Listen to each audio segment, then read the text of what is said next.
I accidentally had the Sunday with Charles open. It should have just been the music. That's all right. Because it's not Sunday, It's but Sunday it is somewhere. Charles, so it's sort of halfway there. We're closing in with Charles Ortel today, the new midweek show that we've put together that confusingly to many is live streaming on the 21st Century 3D YouTube channel.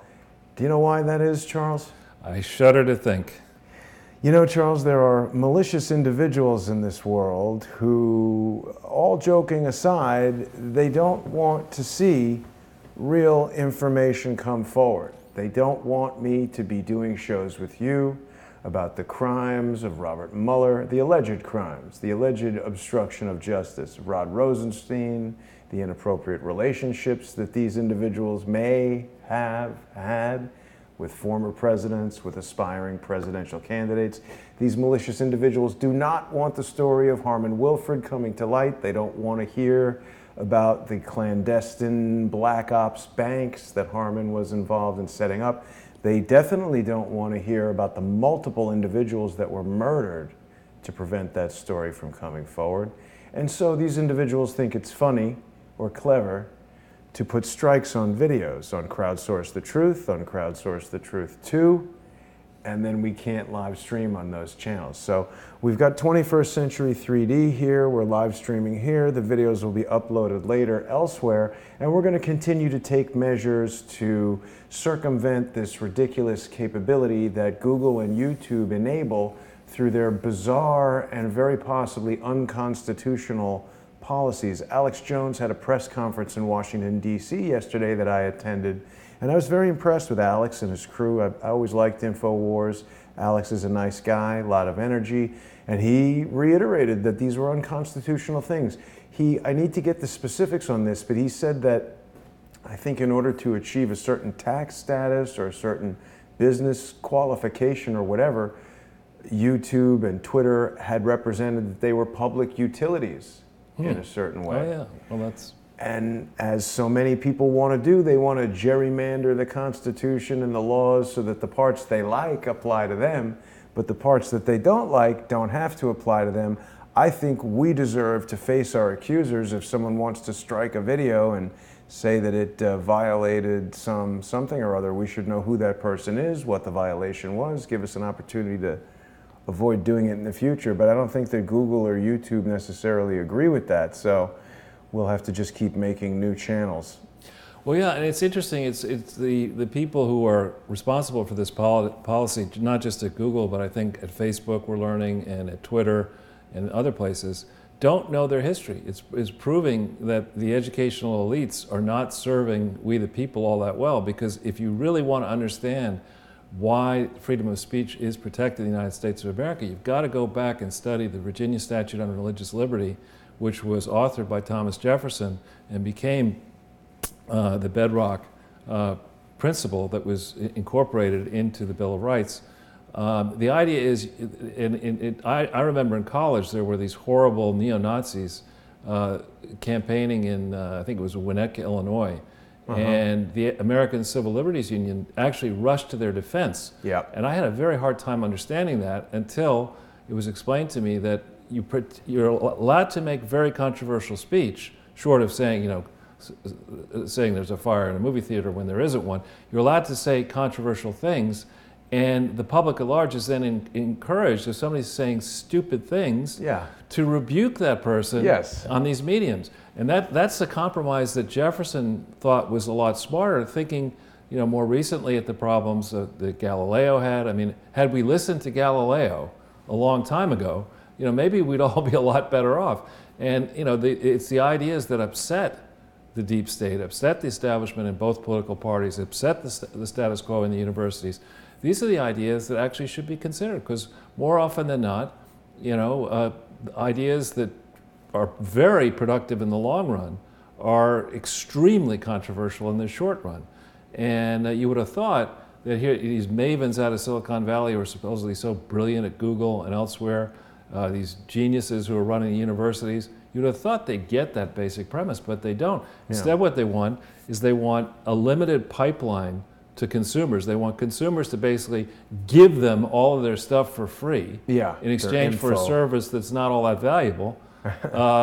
And then, accept the idea that the people who are giving away their valuable information, are so stupid that they will then accept that these people who have no experience in news, no right to curate, are heavily biased, are in favor of ideas that frankly I don't think make all that much sense. Those people would then restrict access to content and validate content, not giving the people a fair bit of understanding of their own biases. So, I think you've come at this at a very pivotal moment, and it's actually in some ways good that it's happening now as we go. I mean, it's painful, but it's some ways good in that. We had the show on Sunday. We talked about Diamond and Silk, and they turned that one around. Apparently today, our friend Marsha Blackburn grilled Zuckerberg. Yeah. And that senator, I think it's Tim Scott, the black senator from South Carolina, he just was justifiably on a high horse. How can you say that these two black women are a danger for, criticizing the status quo? How can you say that, particularly now? Mark Zuckerberg crammed in on the stand. He was like, hamana, hamana. Sitting on his 4-inch high cushion. Oh, yeah, that was so funny. The whole thing is bizarre. I mean, listen, I absolutely stand by the strikes that I have issued to other YouTube channels because, you see, I don't believe it's within someone's right of free speech to accuse another person of crimes falsely in public. I think that's not allowed, if I'm not mistaken. And I also don't think you're allowed to instruct people to do illegal things like kill all police. That's not freedom of speech. No. Yeah, but I mean, the other things, we need to do probably a primer on freedom of speech and send it to Mark Zuckerberg. And I got more of an issue with YouTube than I do with Facebook. All of our stuff is still available on Facebook, still available on Periscope. I really would encourage anyone who's watching who's maybe had some difficulty in finding Closing In episodes or Sunday with Charles episodes or any of the episodes we're doing on Crowdsource the Truth to get onto periscope.tv/CSTheTruth. You can see all the episodes there, totally uninterrupted there. And of course, patreon.com, Crowdsource the Truth is a website where people can become both recurring sponsors of the program and watch all the episodes on there. The irony for all of these people that want to strike the channels and try to impede our progress is that it's actually caused more people to go to Patreon. So strike away, I say. And we'll just, what did Jay Leno used to say about Doritos? Crunch all you want, we'll make more. We'll keep making YouTube channels, I don't mind. Well, I also think that these recent actions by the elite, the social media elite, and by the mainstream media, I would say they're crybabies in the mainstream media at this point, embarrassing, is creating a business opportunity, I think, for us and for people who want to get to the truth. Yeah. I mean, if you want to hear nothing but garbage, it's a very simple thing to do. You turn on CNN or I MSNBC. Knew you were going to say that. Right? Yeah. If you want fake news, spend whatever it costs now to get the New York Times or the Washington Post, and the story will be late. It'll be slanted. It'll be wrong, and a lot of these great policy minds who wake up in the morning and get the crack of 10:30, show up at a government office and look at the digest of news stories from the New York Times, the Washington Post. These are the people that have missed out on a tremendous amount. And on the other hand, I think people are very adept with computers. People are frustrated with what has happened since, really, I'd say 2001 to the present. The young student type people who have student loans, are in the gig economy as opposed to making real decent money, who are anxious about what could happen to the stock market and to if they have investments, to their investments. It's more like the megabyte economy. The gig economy has gone down. Right. Kilobyte economy. But now, Charles, we did an episode earlier today with David Hawkins of the Able Danger Worldwide Intelligence Network. And we were talking quite a bit about fake news, actually. David takes a very unique approach to investigating these things. I was asking him about what he thought about all the anti-Russian information and this deal with the Novichok gas. They said that was coming from Russia, but of course, David points out through his research into the patent office, which is controlled by Serco, a British company, controls the U.S. patent office. Did you know that? You mean is what, the contractor organizing it? Or? We'd have to consult David to find out the specifics, but he knows a lot about this company, Serco, and his investigative process involves searching for patents related to Novichok, and he's discovered that the university, Northwestern University in Chicago has developed all these antidotes to Novichok, and during the years that they were being developed, he determines how could you develop an antidote to a chemical if you didn't have that chemical.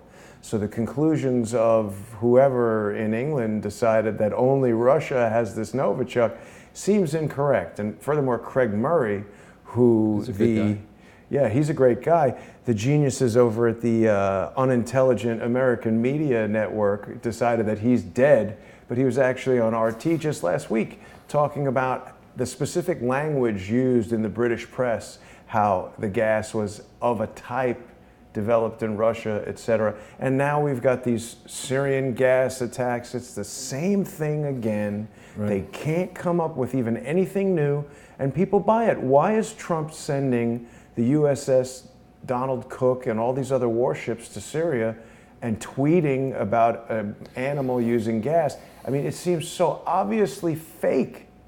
Yeah, I agree. I mean, I think we've seen in recent years, when we have tragedies, the mass shootings, the one out in Las Vegas, and other things like that, there's an immediate rush. Whatever the conversation was before the shooting, suddenly it's, we got to get your guns. We got to stop these, people who have guns. Right. We take those guns away. And then the second there's a tragedy in the Middle East, it's right away it's Russia. Yeah. Or in, the thing in the UK. And I actually was interviewed this morning on it for Russian State TV talking about this, and they were saying, and I don't know if it's true, that there's very little security for Skripal in the hospital now, which strikes me as incredibly odd. I have some experience actually providing, investing in a company that provided services to hospitals in the UK.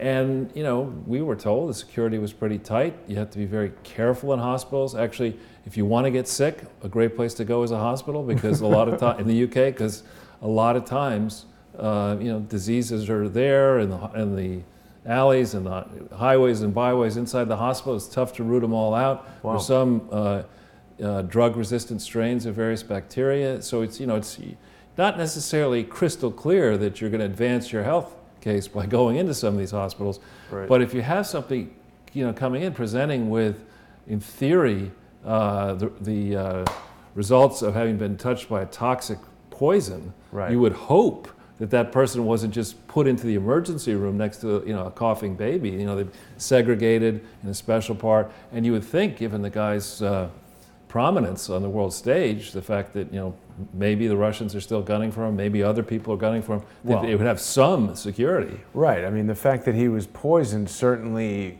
you could arrive at the conclusion that somebody's trying to kill this guy or get a little security on him. Well, that's what we were talking about a little bit on TV this morning, which is, if you think about these crazy stories. We've got the Steele dossier, we've got the provenance of the Steele dossier, which still is not explained properly.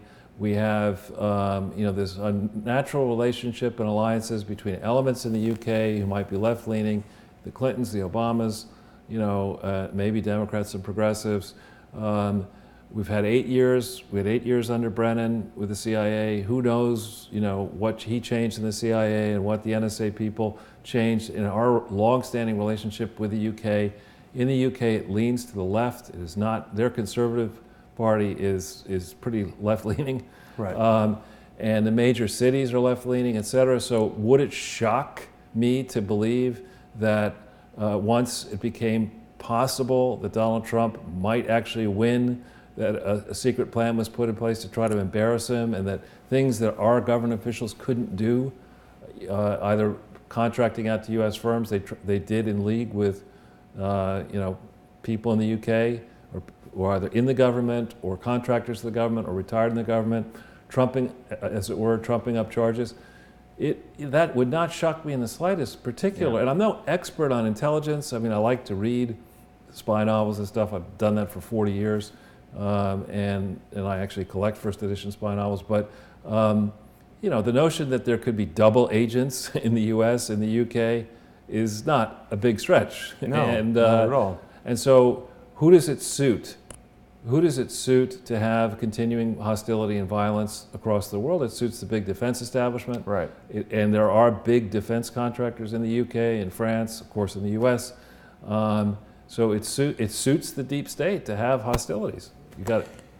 Yeah, no doubt. I mean, you know, we've heard, of course, from Harmon Wilfred how the reach of the Five Eyes coalition between the United States, the United Kingdom, Canada, New Zealand, and Australia has touched him in 3 of those 5 countries. And another central focus in my conversation with David earlier this afternoon was his assertion that MI6 is essentially the deep state. Like, that's where it's all being coordinated from. The British Empire sort of never lost hold, and he goes into some details how this company, Serco, the biggest company you've never heard of, and their control over the patent office and manipulation of various patents allows them to get into all kinds of things. But perhaps we should take a look at what may happen and what has happened and what will happen.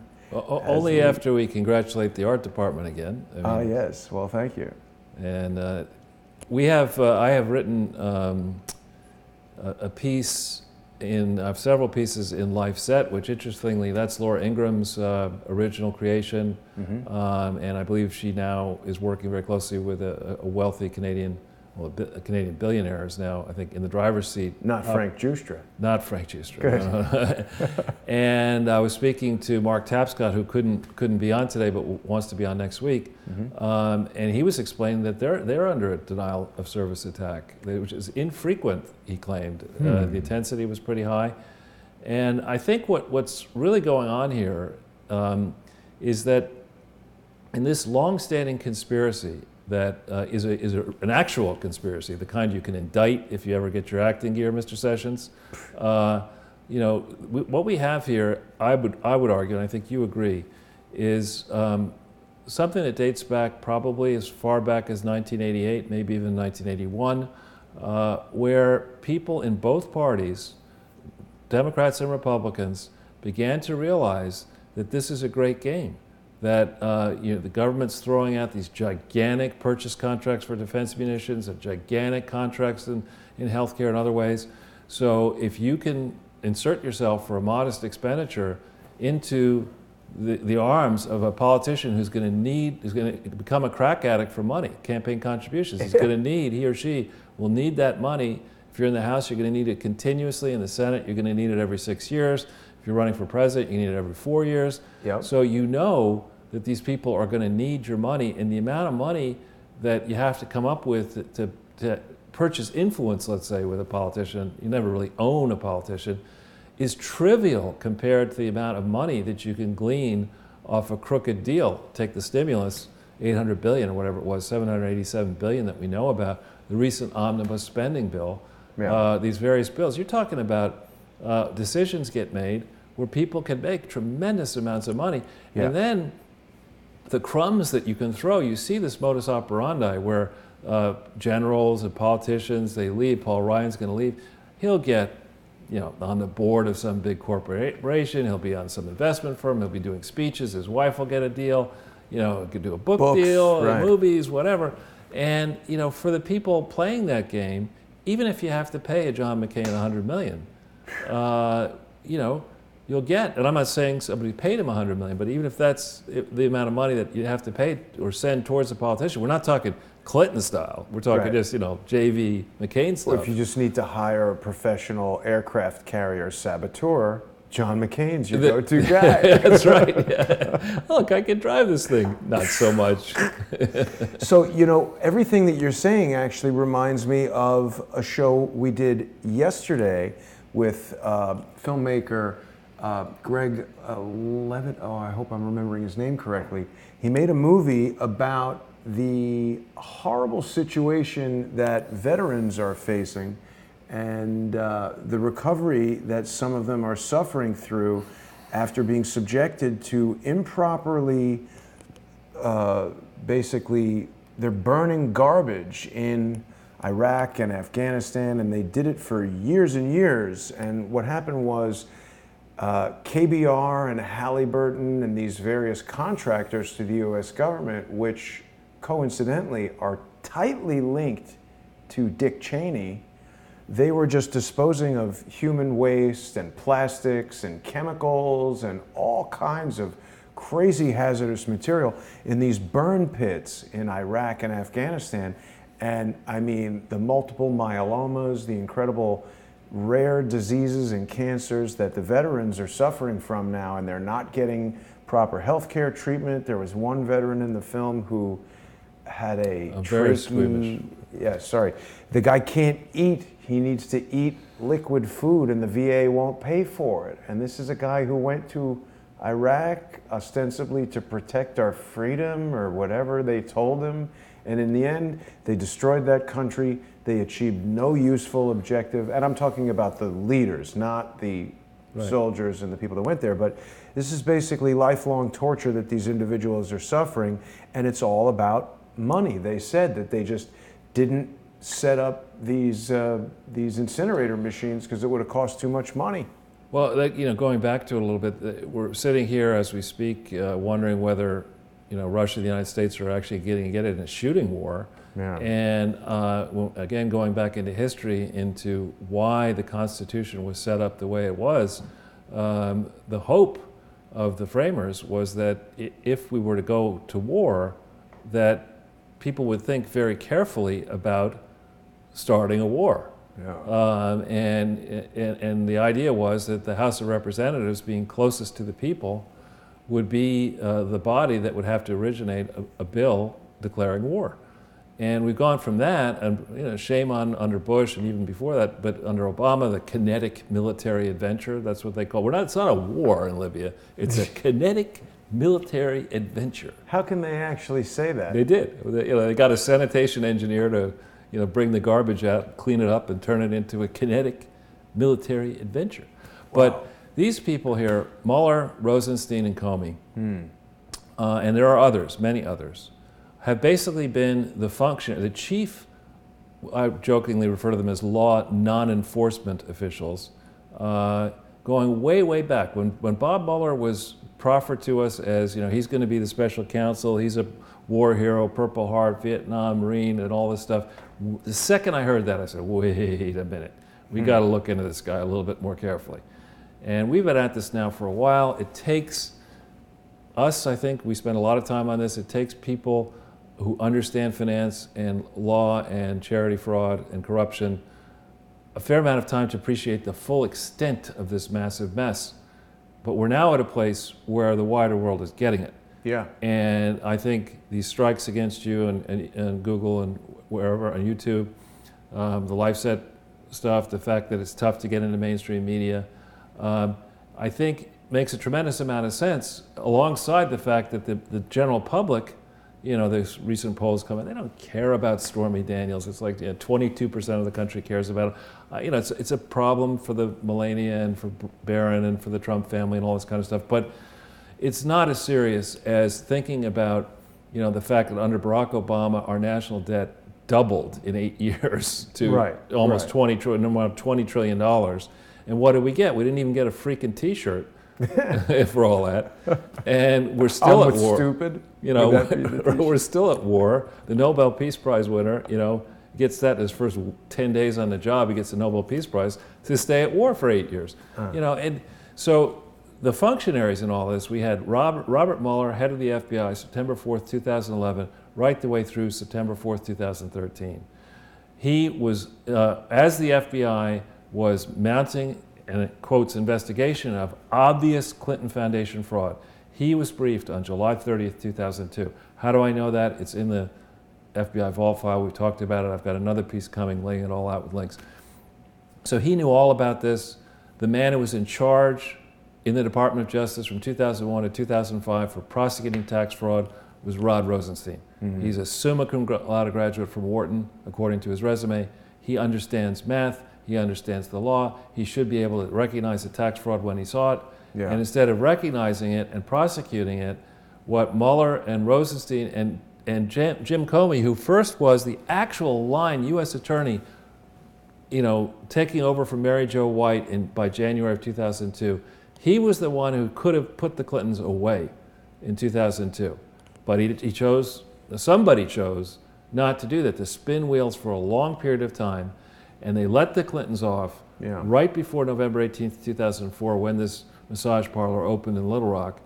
And with that step having happened, actually, they were then off to the races around the world. Next thing you know, that's hundreds of billions potentially when you consider all the strands of it, hundreds of billions in charity fraud, and the people who are responsible are these bad fellas, Mr. Mueller, Mr. Rosenstein, and they're trying to protect James Comey, and they're doing every dirty trick in the book that they can to try to ensure that real prosecutors who don't have clouds, who aren't allied to the Bushes, the Obamas, or the Clintons, that real people who love the law look at this file. When you look at this file, I mean, one thing we haven't even really gotten into yet, these people have never filed a compliant tax return. Forget the one they missed. The Clinton Foundation you're talking about. The name of the Clinton Foundation, the legal name of the Clinton Foundation from October 23rd, 1997 until April 25th, 2005 was the William J. Clinton Presidential Foundation.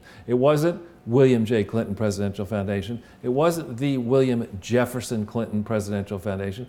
No, it was the William J. Clinton Presidential Foundation. And that's important in charity land because they force you to pick one name and they force you to list all the other names that you could be using.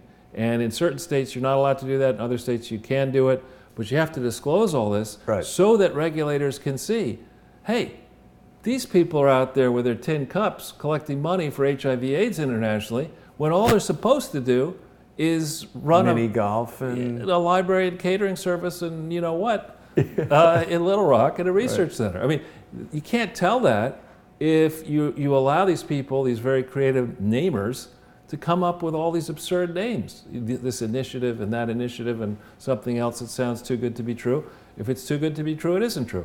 So Mueller is, I forget he's a lawyer, Rosenstein's a lawyer, and Comey are all lawyers.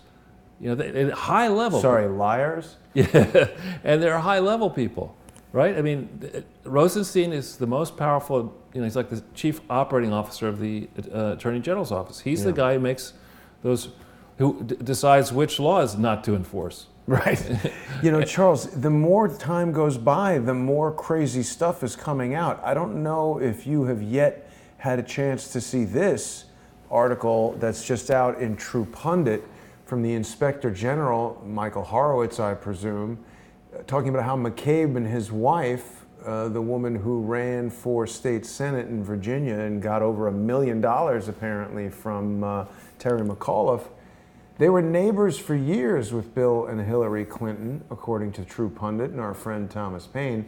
The friendship spans decades before McCabe cleared Hillary in the email probe. So people can go on to True Pundit and read about that. But we're getting kind of a lot of insight into the inner workings of the interrelationships of all of these crooked people and how deep that runs. I mean, they're scratching each other's backs. And when you go back, see, most people, when you say, oh, it's a criminal operation, they're so jacked into CNN and the New York Times and the Washington Compost and MSNBC and all that, they think it's ridiculous. But when you consider the Clintons' involvement with Mina Airport and the Iran-Contra scandal and the importation of literally millions and millions of dollars worth of cocaine, one of the most horrendous crimes you could imagine, dangerous drug dealing, gang wars, all kinds of stuff that brought about, not to mention the chaos on the streets, the DEA, the funding, tax money. I mean, they are absolutely the worst criminals. I mean, John Gotti and Tony Soprano and all the Godfather movies are like, Mickey Mouse compared to this. But Badfellas, Goodfellas. I think there was a character in that called Jimmy the Gent Conway. And Right. here we go, Jimmy the Gent Comey. Right. That's Same right. idea. Who's going to play? I guess Rod Rosenstein would be played by Joe Pesci. Yeah, exactly. What am I, a clown? I amuse you? So, Charles, you've prepared a slide presentation for us, as usual, Fancy that. to discuss these bad fellas. Yeah, well, why don't we jump to the next page? Okay. So we put up here our standard disclaimer, and we had a viewer contact us after Sunday with an email making a point about, or trying to make a point about our comments on Mueller, our comments on Mueller's possibly taking uranium into Russia. And the point there, dear viewer, and thanks for bringing up the criticism, we're going to do an extensive, long show on it, is just to say that the full tale on what was going on in the Bush years and even before the Bush years, especially in the Clinton years, what was going on as the former Soviet Union imploded. Yeah. What representations did the United States government make under Bill Clinton to the former Soviet Union leaders, and then to the leaders of the emerging states in Central Europe and the Russian Federation and elsewhere? What representations did we make about the ways in which we might work together to, for example, destroy chemical weapons in, I think, that facility in Georgia? What representations did we make about whether NATO would try to expand eastward and bring troops eastward? And did we honor, did the West honor those representations? Or is it possible, is it indeed likely, that what may have happened is that corrupt people across the world looked at the breakup of the Soviet Union and said, this is a time to steal as much as we can possibly steal. Cha-ching. Yeah, ka-ching. And they got on their circus trolley or whatever, they went around the world, there were jet planes, Epstein, Schuster, and all this kind of stuff. And so the issue to focus on Mueller is not so much the incident of him being in Russia, if he was there, maybe it was entirely legitimate. No, the issue is with him, what in that long period of time, 2001, September 4, forward, when he was head of the FBI, how effective was our counterintelligence, counterespionage group in the FBI? Who was in that group? Was Peter Strzok eventually in that group? Did McCabe have anything to do with that group? And how many crooked deals were concocted in that long period of time? And why were decisions made, as apparently were made, when this American, this Campbell fellow, got involved and realized it was money laundering?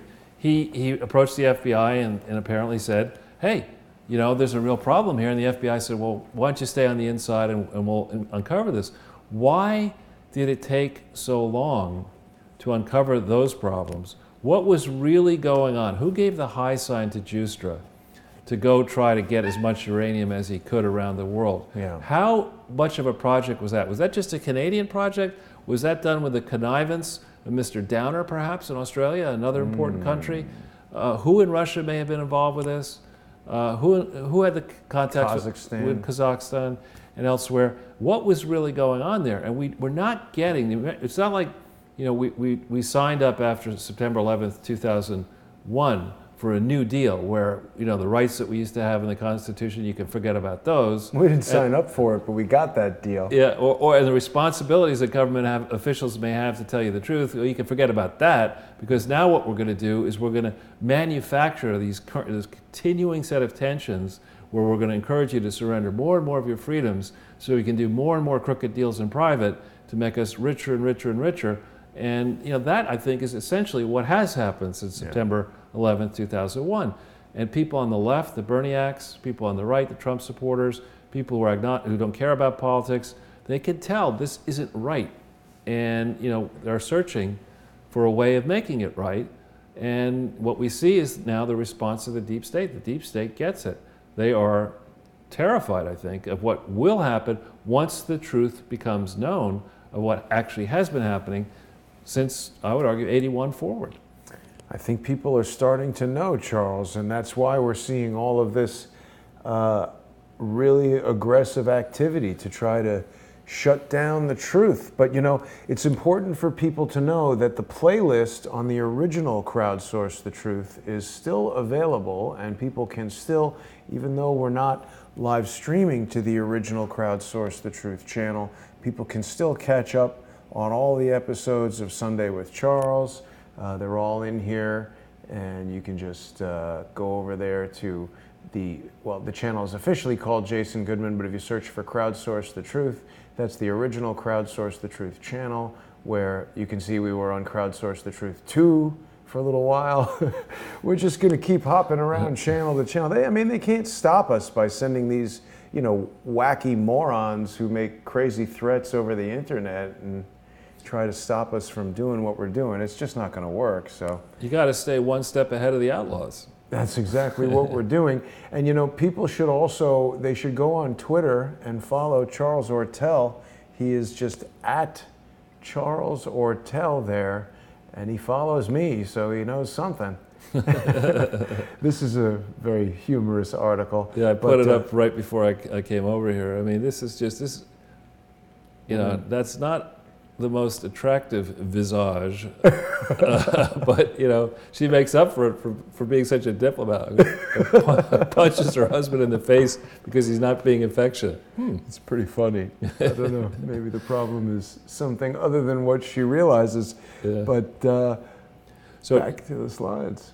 Yeah. So if we could just go back to a page quickly. Sure. So for the new viewers, our approach is that we actually care about source material, and we try to provide you with as much of the source material as we feel we can go over in a presentation. These presentations can run to 2 hours and longer, and you know, we get cutting them down and down and down to numbers of slides. We're down to like 3 real slides, and sometimes it can take us 2 hours just to go over them because there's so many links. But what we were trying to do here is to stimulate debate, to get the smart people who are out there in the crowd to think more deeply, and that's indeed what they do. I get emails, you get emails, people are acting on this information. Thank you for contacting Congress people and governors and presidents and other people around the world. I think it's really working. Yeah. And that I think does underscore why various actors are coming after you, coming after LifeSet, coming after anybody who might dare speak the truth. Yeah, because of course, if it were ineffective, or if Crowdsource the Truth were not a credible source of information, no one would pay attention to it. The fact that all of these people want to work so aggressively to shut it down, particularly at the moments that they're shutting it down, when we pass other sites that are quite clearly disinformation in terms of the number of subscribers we have. Of course, I revealed in that interview with Douglas Gabriel that he's obviously lying and spreading false information intentionally.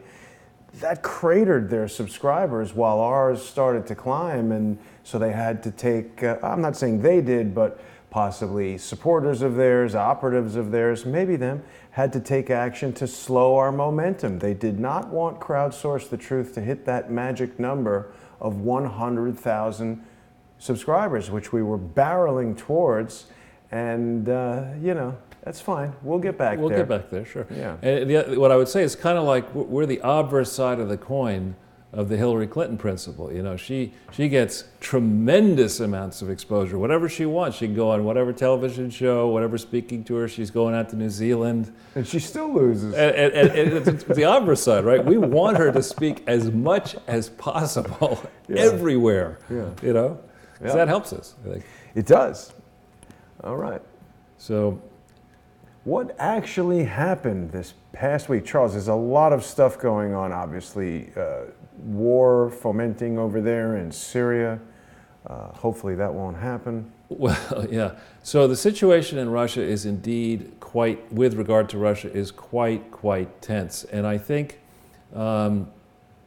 if you go back to the recent history of U.S. relations with Russia under Hillary Clinton and Barack Obama, relations were tense.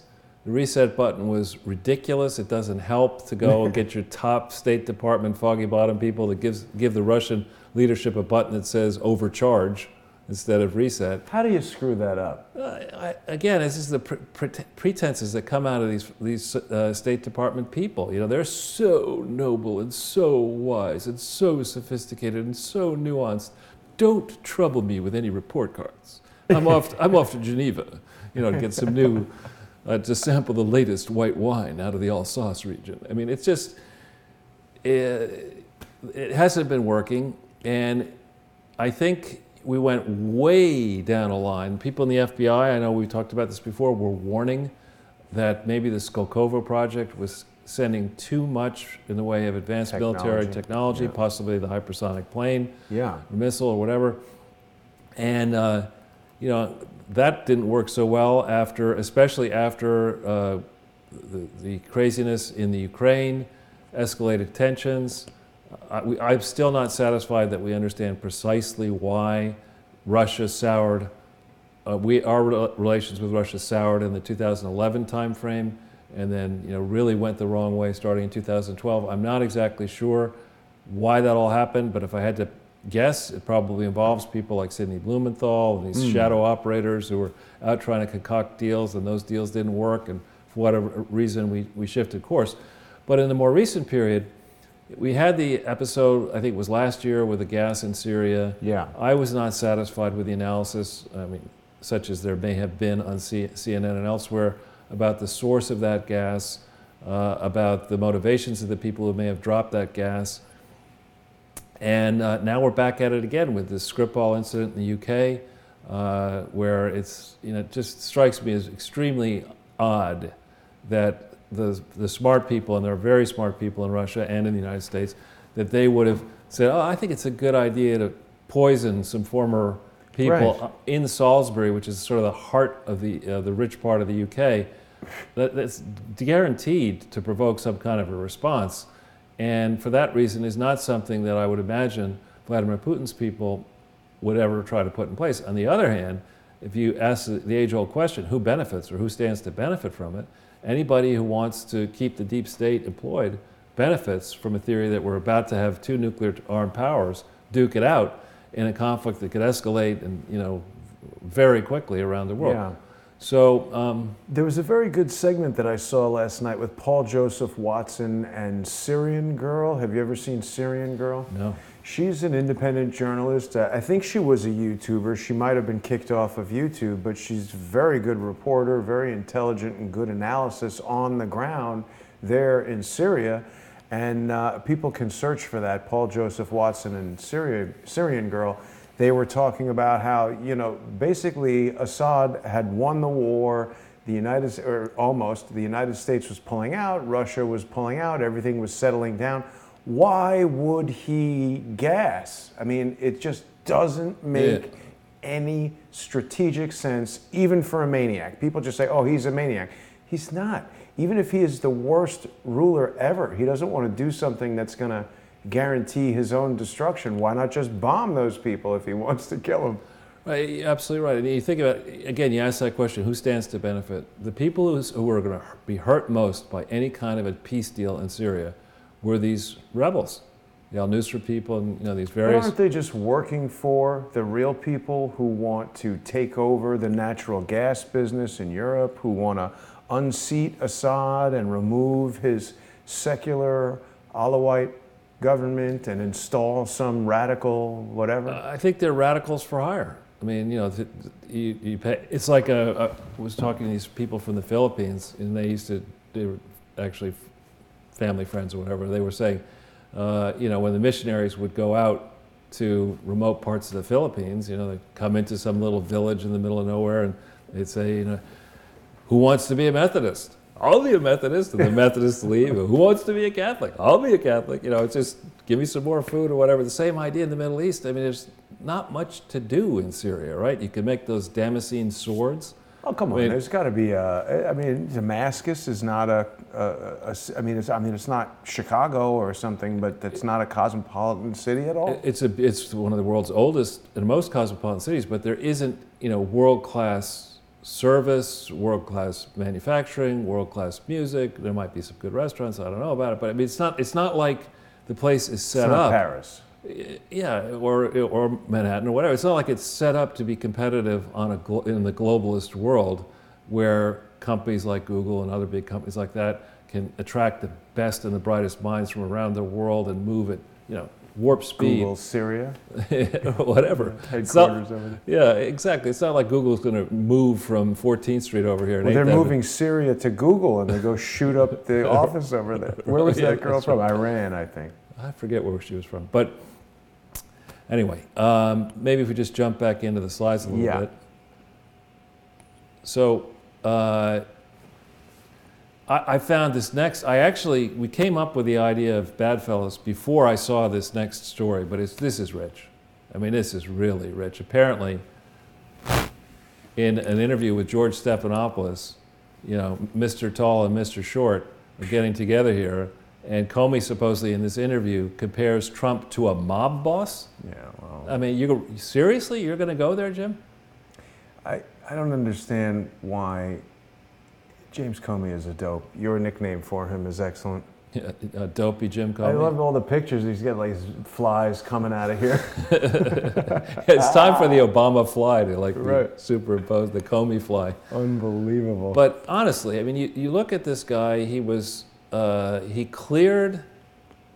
I believe he played a hand in clearing the Clintons over Whitewater, right? He was on top of the investigation into finding, it's not complicated. We've actually had new teams look at this and from different perspectives. And when you look at the stuff, you don't have to go get a subpoena. You don't have to do much. You just go and you say, all right, let's find the stuff that's in the public domain. It was in the public domain, the tax return. Find me the first year's tax return. You're talking about for the Clinton Foundation. Right. And it's rich that this interview is coming out on April 15th, tax day. And to promote his book, no doubt. Yeah. The interview America's been waiting for, it's James Comey speaking to Stormy Daniels. That's right. And they're not doing it just for the money. Yeah, exactly. But, you just look at the record that's out there, and you cannot find, you've got a tax return there for the William J. Clinton Presidential Foundation, but that's not the name of the charity. There's no audit for it. It's the William J. Clinton Fraud Foundation. It's with the word "the" in it, and there's no. I mean, it's just they break almost every important rule that's out there. They break, and the files are right there, and you're the FBI, and you're the U.S. Attorney for the Southern District, and you spend 4 years on this, and you don't come up with anything. Yeah. I mean, it's just you're going to call Trump a mob boss? I mean, this guy he's a disgrace, Comey. He's not just dopey, he's disgraceful, dopey James Comey. A disgrace would be if he was such a dope that he couldn't find it. But as you said, it's far too obvious, and there's far too many points where they didn't find it. It can't just be dopey. It's almost so much evidence they have to have knowingly done it. I forget, well, we'll go on to that later. Right. We'll keep you going. I don't mean to break the momentum. That's quite all right. So this no-knock assault against Michael Cohen, Donald Trump's personal lawyer. Terrible. It's the kind of stuff that happened in East Germany. Yeah. Under the Stasi. This is not something that any thinking person should believe is a good idea. And, just look, I like to examine things by contrasting them. So you contrast the way in which Mueller, and I would argue his criminal associates, are trampling over the law, and aggressively going after Manafort first, and now this guy Cohen. Contrast this approach with the approach that dopey James Comey and Loretta Lynch took with regard to the investigation of Hillary Clinton's email scandal. You've got to put the two up and compare and contrast them. Here you're saying that that Trump may have been involved, or this guy Cohen may have been involved in something that is. He paid the porn star $100,000. Who cares? Why is that national security? I don't know. Why is it? It's attorney-client privilege. Isn't it? Let me ask you something. If he did have sex with a porn star and say, "I tell you what, here's $100,000. Don't say anything," is that inherently illegal? I'm not a lawyer, but the way doesn't seem like it, right? It would depend on many levels. Like, did she declare it as income? Did she fail to declare it as income? That's her business, though. In other words, paying someone to not talk about something, is that illegal? I don't know the answer to your question. I don't know the answer to your question, but And even it is, unless she's Russian, what's the difference? that's right. But more for the the principle this sets. I mean, if you're gonna say that it's all right, here we have in Mueller somebody who has conflicts of interest. I think undeclared conflicts of interest, massive undeclared reporting to a guy Rosenstein who has even bigger undeclared conflicts of interest, and Mueller has not been Senate confirmed. Rosenstein is not supervised by Sessions. So we've created... Because he recused himself? Right. We've created this rogue person with so many defects in his record, Rosenstein. We have not appropriately examined his wife and what his wife may have done in the Clinton administration, whatever personal arrangements and friendships they may have, their political interests. We have not examined how Rosenstein cleared Hillary Clinton in the travel office investigation, I believe. Ooh, that was when Bill was president. Exactly. And so we haven't looked at that carefully. And when we look at these Clinton Foundation frauds, a big element of the fraud, in my view, is allowing the foundation to pay for travel expenses that shouldn't have been paid for by the foundation, because the foundation was supposed to focus on Little Rock, Arkansas, full stop. It wasn't supposed to go flying around the world. There's been no oversight of the travel the vendors of travel services in these books. We don't know their names. It's implausible to me that a travel agent would not be one of the top 5 contractors to these Clinton charities, because they spend so much money on charity. I doubt they disperse the spending to 50 different local travel agencies. They're probably using 1 or 2. And so there's no oversight. And there's one narrow thing. Rosenstein clears Hillary on the travel office stuff. How do we know that? I'm looking for articles on that right now. Well, I'm pretty sure it was the travel thing. In January of 1998, I believe, Rosenstein interviewed Hillary Clinton for 15 minutes. And subsequently, she was cleared. I'd love to find out more about that, because there's clearly a lack of reporting on that. Yeah. So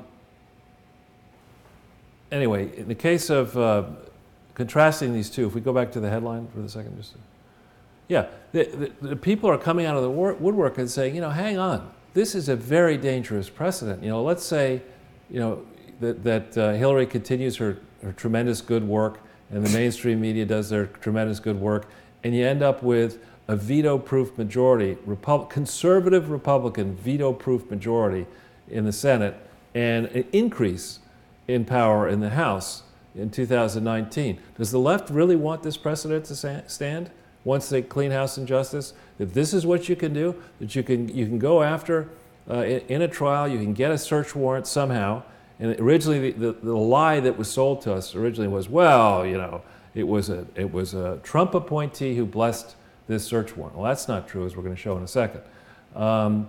This is a precedent that is abhorrent. It makes no sense to me. Whoever is supervising this, Rosenstein, should be immediately, I think, terminated. They say that he personally approved this raid. You're stealing my thunder. Perhaps, sorry, it was you who said it. That's okay. I didn't mean to do that. It's okay. So we can go to the next slide. In CNBC, we did that one. Yeah, CNBC is alleging that on the one hand, Rosenstein actually personally approved this raid. And for that, I'm sorry. I mean, this is not... Rosenstein has got so many problematic aspects, in my mind, in his quote resume. The travel office thing being the first, and then we go his failure to prosecute the Clinton Foundation for 4 years when it was obvious. Yeah. His subsequent, role. What was he doing in connection with the trucking thing? His failures to discipline Laureate, his failures to discipline Ramboksi as harshly as should have been disciplined, his failures on the Clinton-Bush-Haiti thing. This is not somebody who has just, 1 strike against him. He's got 9 strikes against him already, and now this. And, I'm sorry, I don't understand, why this person was selected. I just don't get it. I don't understand who vetted him. I don't understand who pushed for him. I don't understand who's protecting him. And I think, this person Rosenstein has done a lot of damage already, and it's past time for him to go. We were hearing rumors that he might be fired. That can't come soon enough. What's going on with that? Nothing today. What could be happening as we're speaking. What's happening is happening while we're happening. I hope that it is. It would be great. Be great. But I guess the problem that they're trying to create for Donald Trump is that if he fires any of these guys, then they'll say, "Oh, see, he's guilty. He fired him." Well, again, we're sort of like in the zone where a broken clock is right twice a day or whatever, right? I mean, it's just you got these pundits who take Bill Kristol, who used to be amusing 20 years ago, and now I think needs to change his medicine. There's just a whole bunch of people who don't like Trump, will never like Trump. Trump could give every one of them $1 billion each personally and say you don't have to pay the taxes, and they still wouldn't like Trump because he's increasing inequality. But that chattering class, I think you're never going to persuade many of them, and there's no use even trying to. But Charles, this is a counterintelligence operation, right? These guys are intelligence officers or whatever, intelligence operatives, and the Steele dossier, that's all counterintelligence, basically fake operations. And they love this move to create a situation where whatever you do, you look badly. If you do the right thing, oh, you're doing that because you're guilty. If you fire the guy, they'll presume you're guilty. If you do nothing, they'll keep coming up with fake stuff and raiding your lawyers until they have something else to say you're guilty about. Well, again, we're talking here about the President of the United States. We're not talking about just somebody you meet in Central Park and have a sandwich with, maybe at a table. You're talking about somebody who has the right, was elected with a mandate, a far more convincing mandate than Bill Clinton ever had.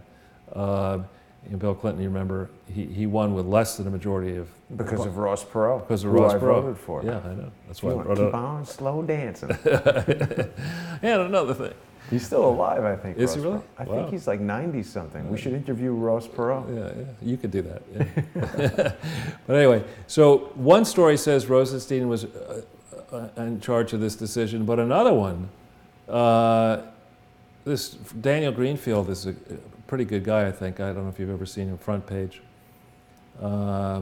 He's claiming that this fellow here, I don't know how to pronounce his name, Kazumi or something like that. They got a lot of crazy names. Yeah, Robert Kuzami, who is an Obama holdover, may have been the person who actually pulled the trigger on this move. And there's a lot, when you go into Kuzami's history, in the 8 years that Barack Obama was president, there were a lot of very suspicious settlements, where the government would go after this bank or this organization and they would exact a settlement. And in many cases, the settlements had a provision in them where you had to, the bank or whatever, had to send a lot of money to non-for-profits that are not that well controlled. What? Yeah, this is something we're going to work on in coming weeks and months.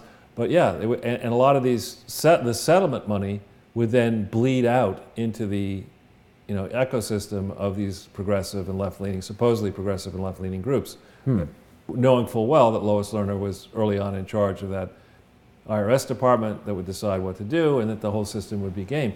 So, I think this decision to go after Michael Cohen in this way is repugnant.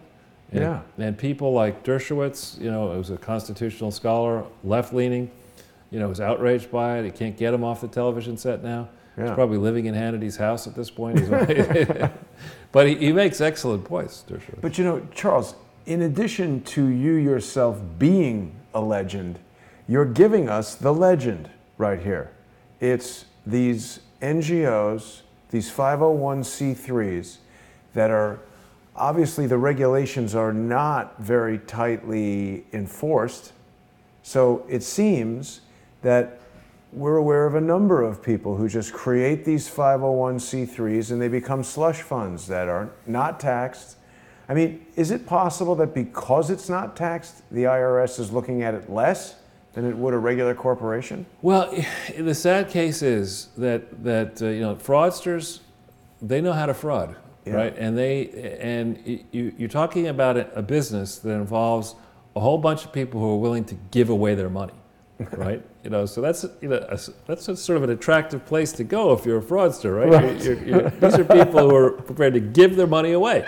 Okay, well, so they won't miss it. Don't actually have to give them anything in return. Right, you see, and they won't miss it when it's gone. Right, is the theory. The tax write-off. And when you go and you meet, as I'm sure you have, and I certainly have met many people in the established charity world. They are belt and suspenders people. They think they're very cautious and they're very earnest, and they have all kinds of processes and procedures and manuals. And I remember going to when I had a small hand in helping to start the Columbia County Land Conservancy, and I was asked to go to a cocktail party in New York, to discuss what they were going to do next. And there was this really snobby guy who was probably my age, when I was like in my 20s then or early 30s, and this guy was maybe in his 70s, and in a very stilted accent, he said, "You mean the executive director expects to have a salary? Why doesn't he just do this for free?" Because not everybody is a billionaire, Wow. But anyway, that world is a funny world, and there are people who in that world who think they're very smart, Bill Gates included, who actually are very stupid. And they don't understand that they're distorting these poor countries by letting these overpaid, unregulated people in the Gates Foundation and elsewhere. There's a great book about this. Fly around, get installed in expatriate compounds in these poor countries, living the high life. In the not-for-profit land, nobody regulates the money. It's tough to regulate these monies because you let's say you give it in dollars, but you spend it in Thai baht, and Thai baht are doing this, and it matters a lot whether you change your dollars when Thai baht are here or you change them when they're here.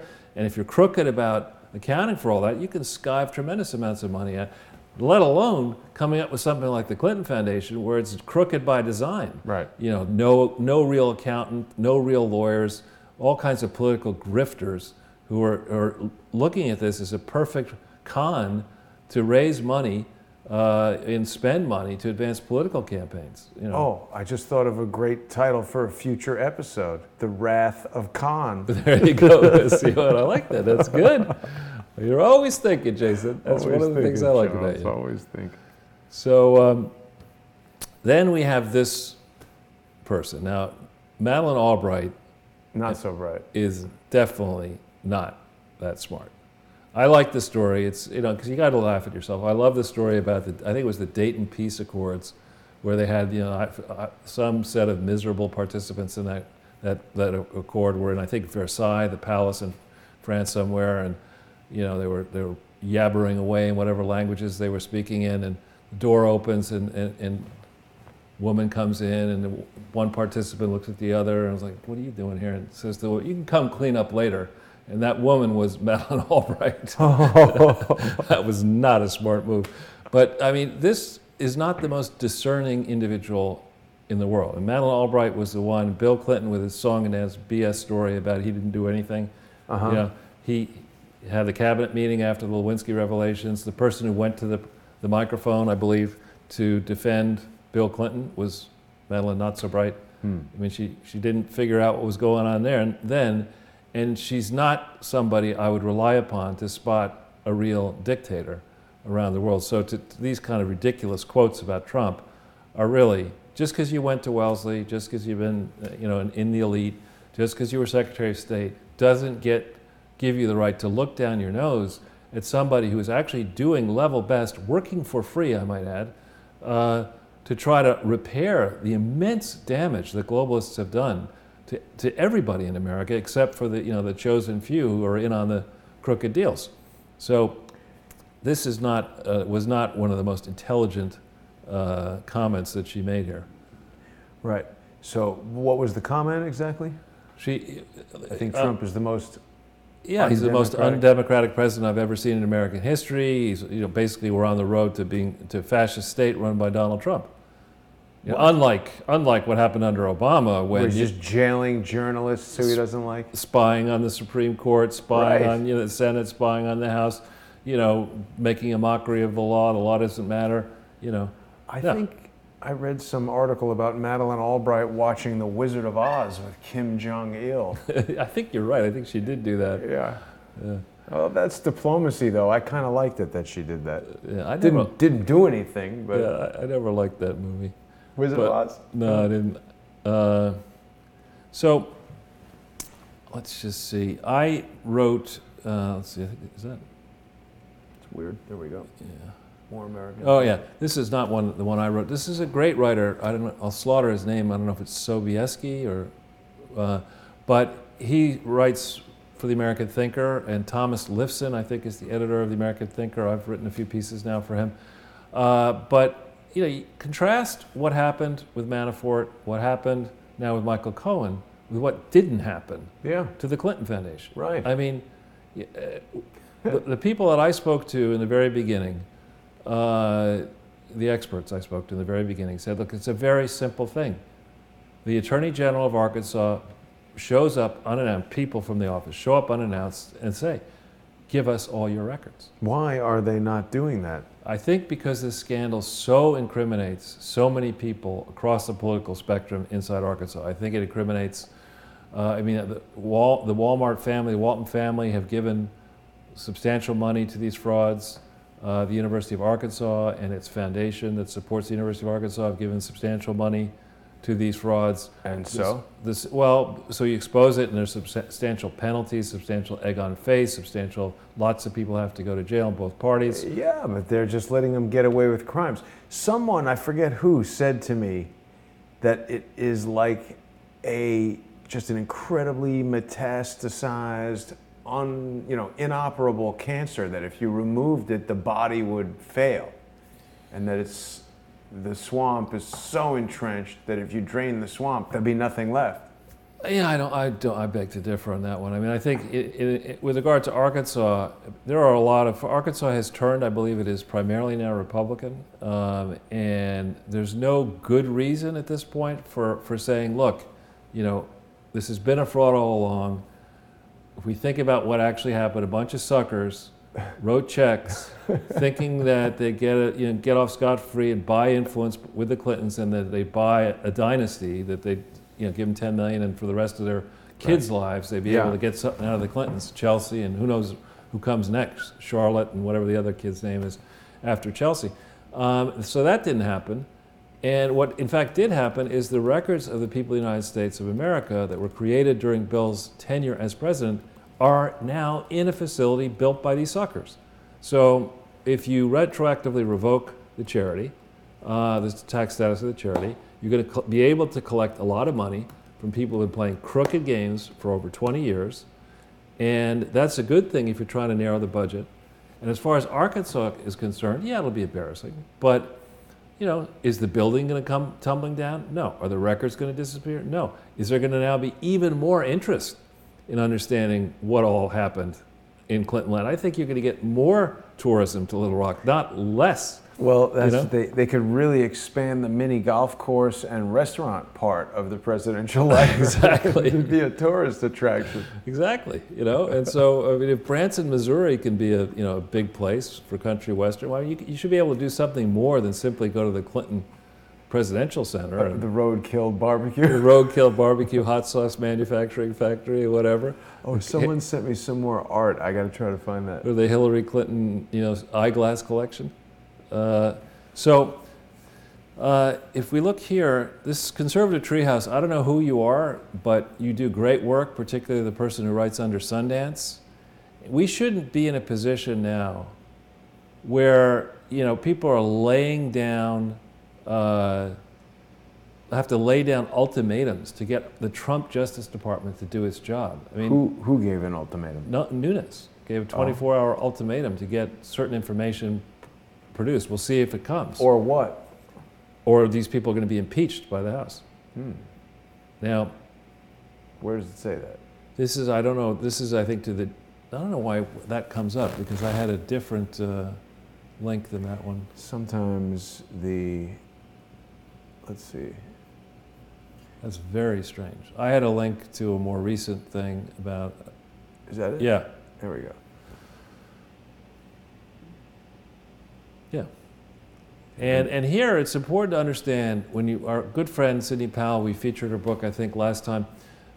She has written a great book, License to Lie, in which she explains that Chris Wray is not necessarily an angel. Yeah. Slow-footed Enron, we've heard. Right. So there's... What else did she say? Well, I haven't spoken to her recently, but I don't think we should be now in April 11th, 2018, almost a year and a half into the Trump presidency. We're past a place where we should be able to say, well, Trump doesn't really have his fingers in control of his own Justice Department. I mean, that's crazy stuff. And we've got to, it's clear that there is a gigantic rot problem in the Justice Department and in the IRS and in the State Department, and who knows where else. And the rot needs to come out. We're paying for the rot. Taxpayers are paying for it. Our children and grandchildren are going to pay for it. It's got to stop. And with that, I think we could go to the next page. And you're not talking about Roger O. Thornhill either. Who is that? Oh, that's one of the best movies ever. North by Northwest. Oh, North by, yeah. Cary Grant was Roger Thornhill. I'm not Kaplan. So this is an interesting thing. We talk about this a fair bit, that these intolerant elites, I think, are just trying to strangle debate. But here's this Raoul Felder is not a right-wing kook. He's a left-leaning person. And here he's making, trenchant point here, that the Cohen raid is like the McCarthyism or the Salem witch trials. I mean, when Raoul Felder says something like this isn't, Sean Hannity, and I like Sean Hannity. This is somebody on the left saying, yeah, this is not good. And it's taken him a little while to get the story out. It came out at 2:55 p.m. yesterday. And the raid was on Sunday, or when was the raid? I'm not sure when the raid was, actually. I think I heard about it over the weekend or on Monday. Yeah. But, I mean, he's right. It is appalling. I mean, we sit around talking about how we've lost all these rights, but I mean, look at this. They can come into your house, take your stuff, violate one of the strongest, that attorney-client privilege is supposed to, a guy could tell his attorney that he killed somebody and the attorney's not allowed to be questioned about it, right? No, I don't think that's right. I think if you confess to a crime, it's a different story. But if you, but I'm not a lawyer, so I shouldn't answer the question. Ask a lawyer. But I mean, the point is, the lawyer jealously protects the information shared with the client, and for them to just come to, particularly they're after this contract where he paid the porn star $100 grand. Right, and they're now saying, there's a story just out there, now saying they're also interested in, who paid for the, who may have shut down inquiry into the Hollywood Access tape. They're going into... Shut down what?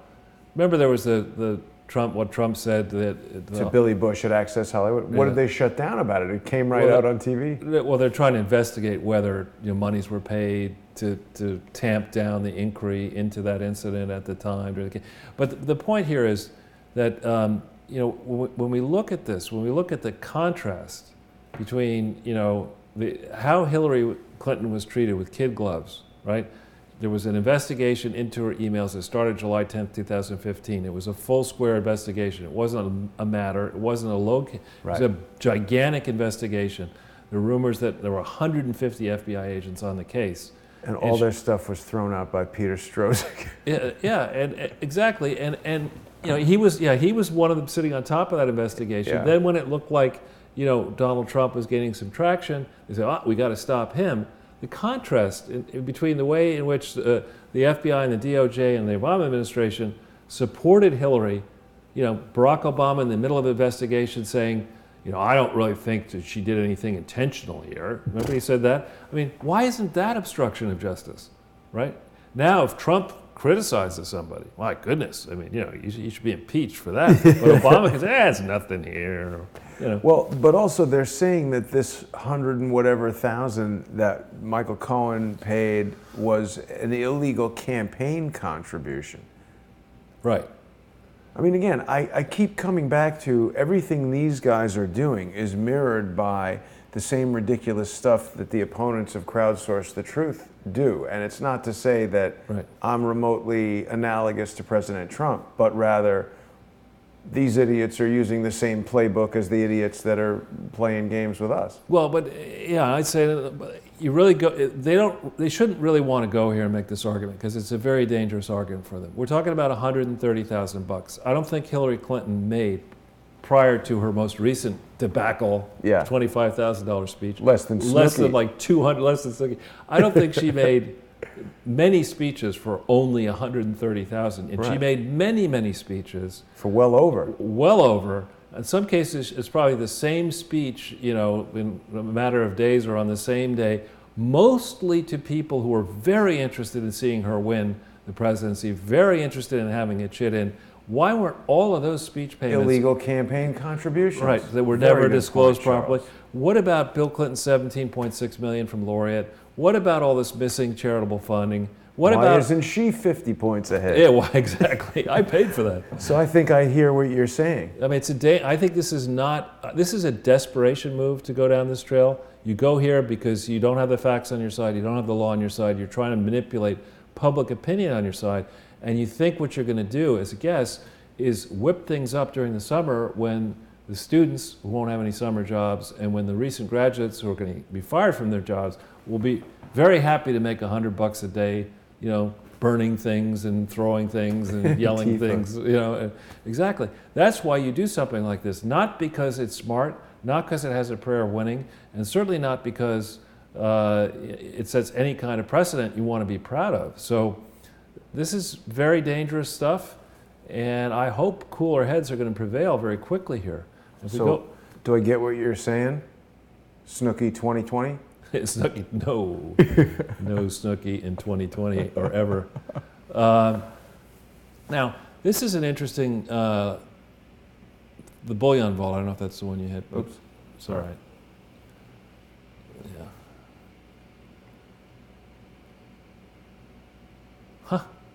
Huh. So strange. No, you know what? Because when it becomes a PDF, sometimes strange things happen. All right, Let's well, try we it could from go to here. the other one.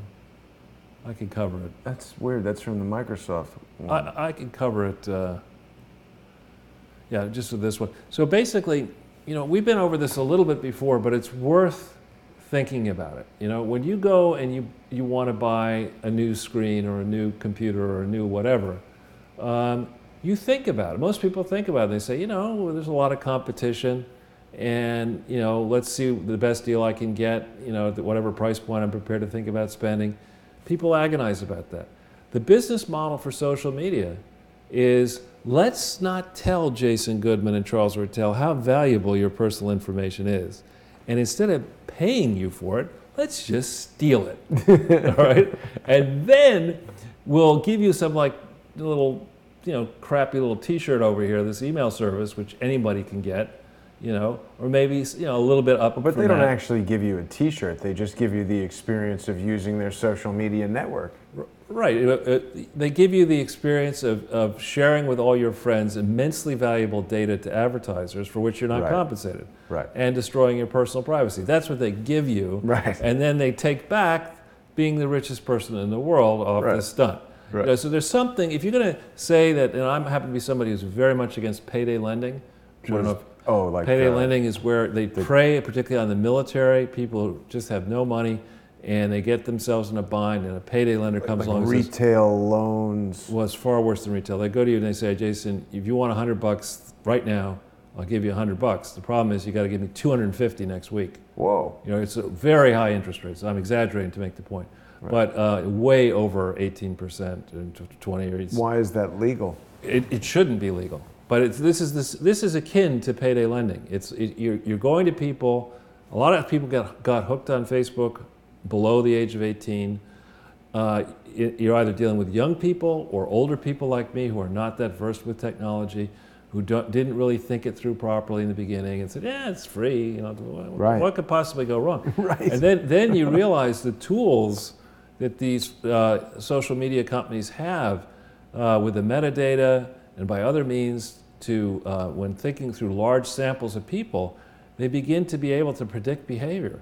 Yes. And that is, you know, that's scary, that's Big Brother kind of stuff. Mm-hmm. And if the data is not protected, which Zuckerberg admitted, you know, it's not a great move, I think, to go up and say, you know, they didn't kill 87 million people, but let's just say it's similar. You know, I just killed 87 million people. It's my responsibility. I promise it won't happen again. Don't I look good in a suit? He doesn't look that good. I know. You look nervous. That's why I said. But anyway, So I think what we see is that the business model, that was from the preceding point, the business model from social media doesn't really, for my mind, work. I think you should have, businesses have customers, real customers who should knowingly buy products and services. They should have form of view, as, do I want to part with this money to get this thing? They shouldn't be induced into it. They shouldn't be financed into it. And if you're going to become the richest person in the world by monetizing groups of data, we ought to understand that trade a little bit better. Particularly if you got into it allegedly by stealing the idea from the Winklevoss brothers, as is alleged. But is it actually illegal or just crappy?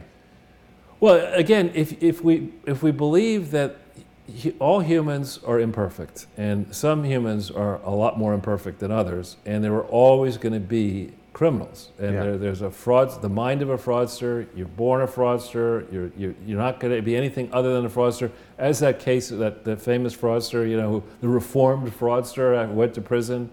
That guy, the Z. Catch Me If You Can. Not him. There was another guy who was like a retailing fraudster, and then he went to prison, did his time, and then he gave speeches. He got paid not $150,000 a speech, but he gave speeches, and promptly got back into the fraud business. I mean, there's some people are they're fraudsters. You're not going to change them, And I think I know some of those people. I believe you do, sadly. They're suing me. Exactly. So we know them as well, the Clintons. They're fraudsters. Yeah. So I think that the government has a proper role trying to decide, is this a con or a business? Right. And that really is, and particularly, and frankly, it should be, is this a con or a charity?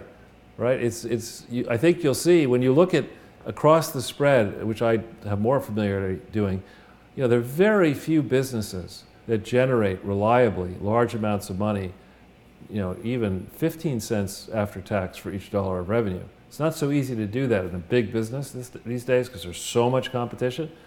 But if you imagine a world where the controls are gamed, and you can set yourself up to just have incoming flows of money that come towards the charity but don't ever hit the books. The numbers, as we learned recently from a charity rating agency, those charity rating agencies don't have the time or the ability to really check this stuff. So it's possible, and I think we see it in the Clinton case and related cases, that you could make tremendous amounts of completely untaxed money by running a crooked charity scam, as the Clintons have done, in my view. I think it's a loophole that a lot of people have tacked on to. Yeah, and so this Boston Herald piece is interesting. Well, that's the one we were just looking at. No, the one we couldn't do is Bullion Vault. It was it Boston Herald? I'm sorry, you're right. The next one then. We can go on. The Boston Herald is more about the fact that social media is definitely not all that tolerant of conservative and opposing views. Now, this story I only saw recently, just turns my stomach. The note, Hillary Rodham Clinton Fund for the Public Interest at your alma mater. I didn't go to Yale Law School. Oh, sorry. But Yale. This is just. I mean, the Yale Law School is to the left of I don't know what. It's notoriously been left-leaning for a long time. But the notion that Yale, which has a gigantic endowment and which so foolishly has supported the Clinton Foundation, we're going to be doing pieces on this, though it cuts a little bit into my background and embarrasses the institution I do like. I don't like the Skull and Bones, though. There's no. I wasn't in Skull and Bones. Not you, but Yale. Skull and Bones is part of Yale, isn't it? It's club technically at Yale. a club in New Haven, affiliated with Yale, but it's it's definitely not controlled by Yale University. But it's Yale students that are in it. Right, and alumni. But anyways, just staying narrowly on the issue, it's okay, of Yale Law School deciding that it would make sense to support this record as if the Clintons have done anything that's in the public interest. You could rename the fund, what is it, the Hillary R. Clinton School or Fund for the Clinton Family Interest, it would be a better thing. What has she actually done that's in the public interest? And we won't play around with eliminating a letter there to talk about Bill. But anyway, if we go to the next one. Laser hair removal for underprivileged models. Right. What is this an ad for? I don't want to know. Anyway, if we go back into the slides. A little loopy today. That's okay. Then we think a little bit here about this Ben Sass. I don't particularly like Ben Sass, but he it kind of rhymes with itch slapped Mark Zuckerberg around a little bit. Trying to get this idea of what is hate speech. Oh, I saw that segment. And we have to be very, very careful there. I mean, it's easy for people to get offended, and often great ideas will offend people. And letting this Mark Zuckerberg decide, that he's going to employ a whole bunch of people who also like to go around on skateboards or whatever they do with their, T-shirts or whatever. These are the geniuses, with little life experience who are now going to curate the news for us. Now, I'm not so sure I like that. I don't like it either, but what I will say is, having a rating system or something on like movies or rated R, you can say stuff in Goodfellas that you're not going to say in a Disney movie or whatever. So, I mean, hate speech could be defined. Like if you say X, that's not allowed. Well, they could put words that they might not allow you to put posts. Yeah, so let's take a recent interesting case. That, in the Islamic world, the Shia and the Sunni really don't like each other. Yeah. And here we have MBS, the rising crown prince in Saudi Arabia, soon to be king, basically calling the leadership in Iran, accusing them of being Hitler. Is that hate speech? I mean, well, I think no.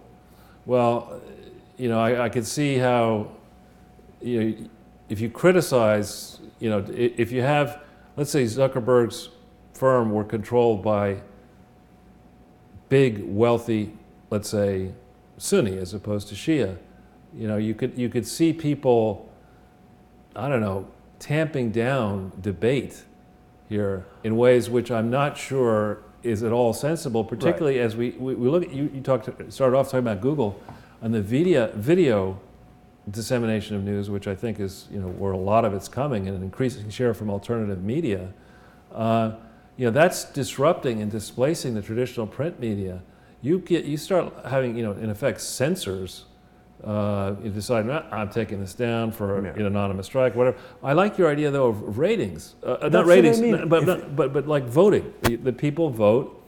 They watch it and they say, Well, they have that on certain social media. What I was getting at was if Facebook said, hey, we're a family-friendly environment for people to interact and debate, but you're not allowed to use the F word or something like that. If they defined what it is that they don't want you saying here, people could decide if they want to debate within that context or not. That's what I was getting at. If they want to say Facebook is rated PG, and if you say anything from this list of words or whatever, and then they have to publish the list of words they don't want you to say. I mean, I don't know. I'm not prepared to say.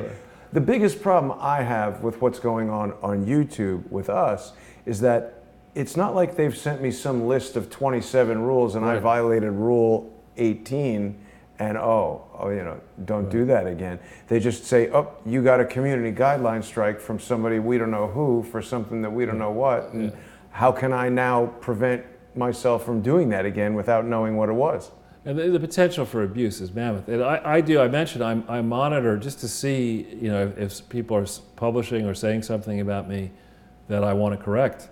I several times a day I check, in quotes, punch in my name and see what pops up. Mm-hmm. And I was following a trend of getting more and more hits and more hits, and then till the last week or so, in the morning when I did it, it was 29,000 came up, and as opposed to the usual 276,000 when I came over just now. Yeah. And that it doesn't make sense that there would be that much of a change. Right. And it makes me wonder: is Google trying to suppress, the number of stories that would come up if you punched up Charles Ortel to restrict the wider audience from seeing, who may be interested in what we're doing and what else have I said and what else do I care about? Right. So. I think actually, sunlight is the best disinfectant. If somebody wants to say something that's completely stupid, let them. Let them say it and let the crowd and the people react. The problem becomes, though, Charles, is that people game those systems and rig those systems, and if one individual or a small group of individuals were able to put together some sort of malicious software that pushed out some fake story saying you did something horrible or you were a criminal or whatever, with the specific intent of damaging your reputation, that is different than one person coming forward and saying, I'm, Jason Howerton, and here's what I say about Charles Ortel. Because then you could contact Jason Howerton and say, that's wrong, or that's your opinion, or whatever. But what we have is this insidious operation throughout the internet where people are using technology that in some cases people aren't even aware of. We've heard of bots, AI bots. They want you to think they're Russian bots. According to Alex Jones, very small percentage of all the bots are from Russia. I don't know how he knows that, but the point is people can manipulate these things. And when we don't know what the rules are, when we don't know what the infraction is, and we don't know what the accuser is, how can we defend? How can we prevent? It's just stupid. Right, and we go back and remember a little bit of recent history. We're talking about a team that was running this country that was quite prepared to use alias emails. Right. Right? That's their favorite thing to do, to hide behind fake emails. And then they say, well, that wasn't me. That was, that was, what was the email that Chelsea Clinton was, Donna Summer or something like that? Well, it was Richard Windsor was, I think, Lisa Jackson, and then there was her fake name, and what was Chelsea's? I forget. But you just shouldn't be able, as a government official, you should have to use your real name and a government email, and you should preserve all that. Otherwise, Freedom of Information Act makes no sense. On these platforms, if you want to comment anonymously, you shouldn't be allowed to strike. Well, anonymously, yes. I personally don't even think that people should be able to comment anonymously. I think if you want to enjoy a social media platform like YouTube anonymously, you should be allowed to just watch it. And if you want to create content, either in the form of video or comments, we should have a right to know who those people are. Exactly. And if people don't like that, they should go to some other platform and do it there. But if YouTube wants to be the biggest platform in the world for this type of thing, and if everything that Alex Jones and the people at the InfoWars press conference were saying yesterday was correct, I want to find out more about that, how it is that YouTube has benefited from being this public utility. And if they are, like, you can't sign up as Snidely Whiplash and get your electric bill. I mean, you've got to be Charles Ortel, and you can't do that. You can't do that. You shouldn't do that. Yeah. So we talked, I think, already about these 2 points. If we go to this one here, this was the article I was alluding to on Sunday. This went out. Oh yes. And it's getting a fair amount of attention. A lot of work went into this. Thomas Lifson did some great editing and helping us go through this. But in essence, what this article walks you through, providing links to the underlying source evidence, and there's going to be more coming on this, is that the core portion of Media Matters, that is supposed to be an educational charity, like the Clinton Foundation, has never done its paperwork properly, is using an unregistered and therefore illegal fundraiser, is overcompensating that unregistered and illegal fundraiser, and is coordinating activities with an action organization that has never been organized properly. So all of this is the bully of choice. This is the group that went after Laura Ingraham. Yep. This is the group that's gone after many, many people. Cheryl Atkinson. These are bullies and cheats. Yeah. And they need to be exposed and they need to be punished. They need to go to jail, really. David Brock needs to spend a little bit of time in jail. Right. Well, I don't know about a little bit. I think maybe a lot. I mean, if Corinne Brown's there for 5 years, I mean, I think when you look at all the pieces, as the people in the IRS could do, they could look at, there are multiple charities here. He's getting paid multiple ways. He's involved multiple ways with his fundraiser. He's overcompensating his fundraiser enormously. He's not disclosing these defects in all the states where he operates and solicits. And he's leading, I'm told, a very high lifestyle, like the Clintons. Oh, when you see people he's hanging out at parties with Linda Rothschild. Right, exactly. So, I mean, I think this whole world is important for the integrity of this country, that the world of charities be regulated properly. If you want to do what we're doing, as just using our own money and not taking a charitable deduction for it, we could do that, you know, bear the consequences. Yeah. But if you want to get the valuable right to solicit donations to support a cause and give your donors tax deductions and not pay taxes on your own, on the profits generated by this organization, accumulate those excesses tax-free and compound, et cetera, you got to follow the rules. And David Brock has not been following the rules. What is this you're doing? Well, this is, I think this is his name Andrew Kerr, the guy that does the guy who does the citizens audit. I remember I saw him on YouTube maybe over a year ago, and he had done some really excellent work with regard to Media Matters and how they were subletting office space illegally to other entities and making money from that and not declaring it. And right. So this would be an interesting website. This is citizenaudit.org, so people can check that out and learn about what a lowlife David Brock is. And you know, a lot of these activities that we see happening to try to thwart the progress of Crowdsource the Truth seem very similar in principle to things that are done by Media Matters, to the extent that it makes me wonder if Media Matters might not have an offshoot or some former employees who, you know, guys who worked in 21st Century 3D went on to do other 3D ventures. So if you've got experience working for Media Matters, perhaps you start your own little internet troll program. Right, exactly. And you know, this, for journalists don't make a lot of money. So, you know, you give a journalist who's, let's say, writing other things, an extra $25,000 a year, $40,000 a year, or $50,000, or even $100,000 a year. That's a lot of money to a journalist. And so this Media Matters and the Media Matters Action Network and all the affiliates, we're going to be diving into that in great detail. Tax deadlines are upon us. They face new tax deadlines. They have not reported properly. They have never been audited properly. They're not being honest about the state of their legal affairs. And they have big money donors like George Soros behind them, who, you know, if you roll up the Soros Foundation, he'll squeal like the pig that he is. Yeah. And I always like to remind people that George Soros is not a Nazi. He just worked for them. So if we go back in there, let's see. Yeah, well, you already put up this McCabe thing. Yeah. But we can bring it up again just for the hell of it. Yeah, I always love trolling Andrew McCabe. He's a pretty terrible guy. He was really bad to Robin Grits and seems to have been covering for the Clintons for many, many years. Great reporting here from True Pundit. And we're still, jury's still out on this Michael Horowitz. Harmon Wilfred has presented a lot of really not so favorable information about him, but yet here we see him bringing forward information that seems to put him on the right side of doing the right thing. Well, this I think is an important piece because I've long felt, given my experience in banking, that the New York offices of the investigative organizations are likely to be the most potentially corrupt offices. Why right? is that? That's where the money flows. New York is the money capital. And if you put yourself in the mind of a criminal and you say, okay, if I'm going to be investigated, who's going to be investigating a money fraud? It's going to be the FBI. Why don't I get somebody dirty in a senior role in the FBI in New York? Yeah.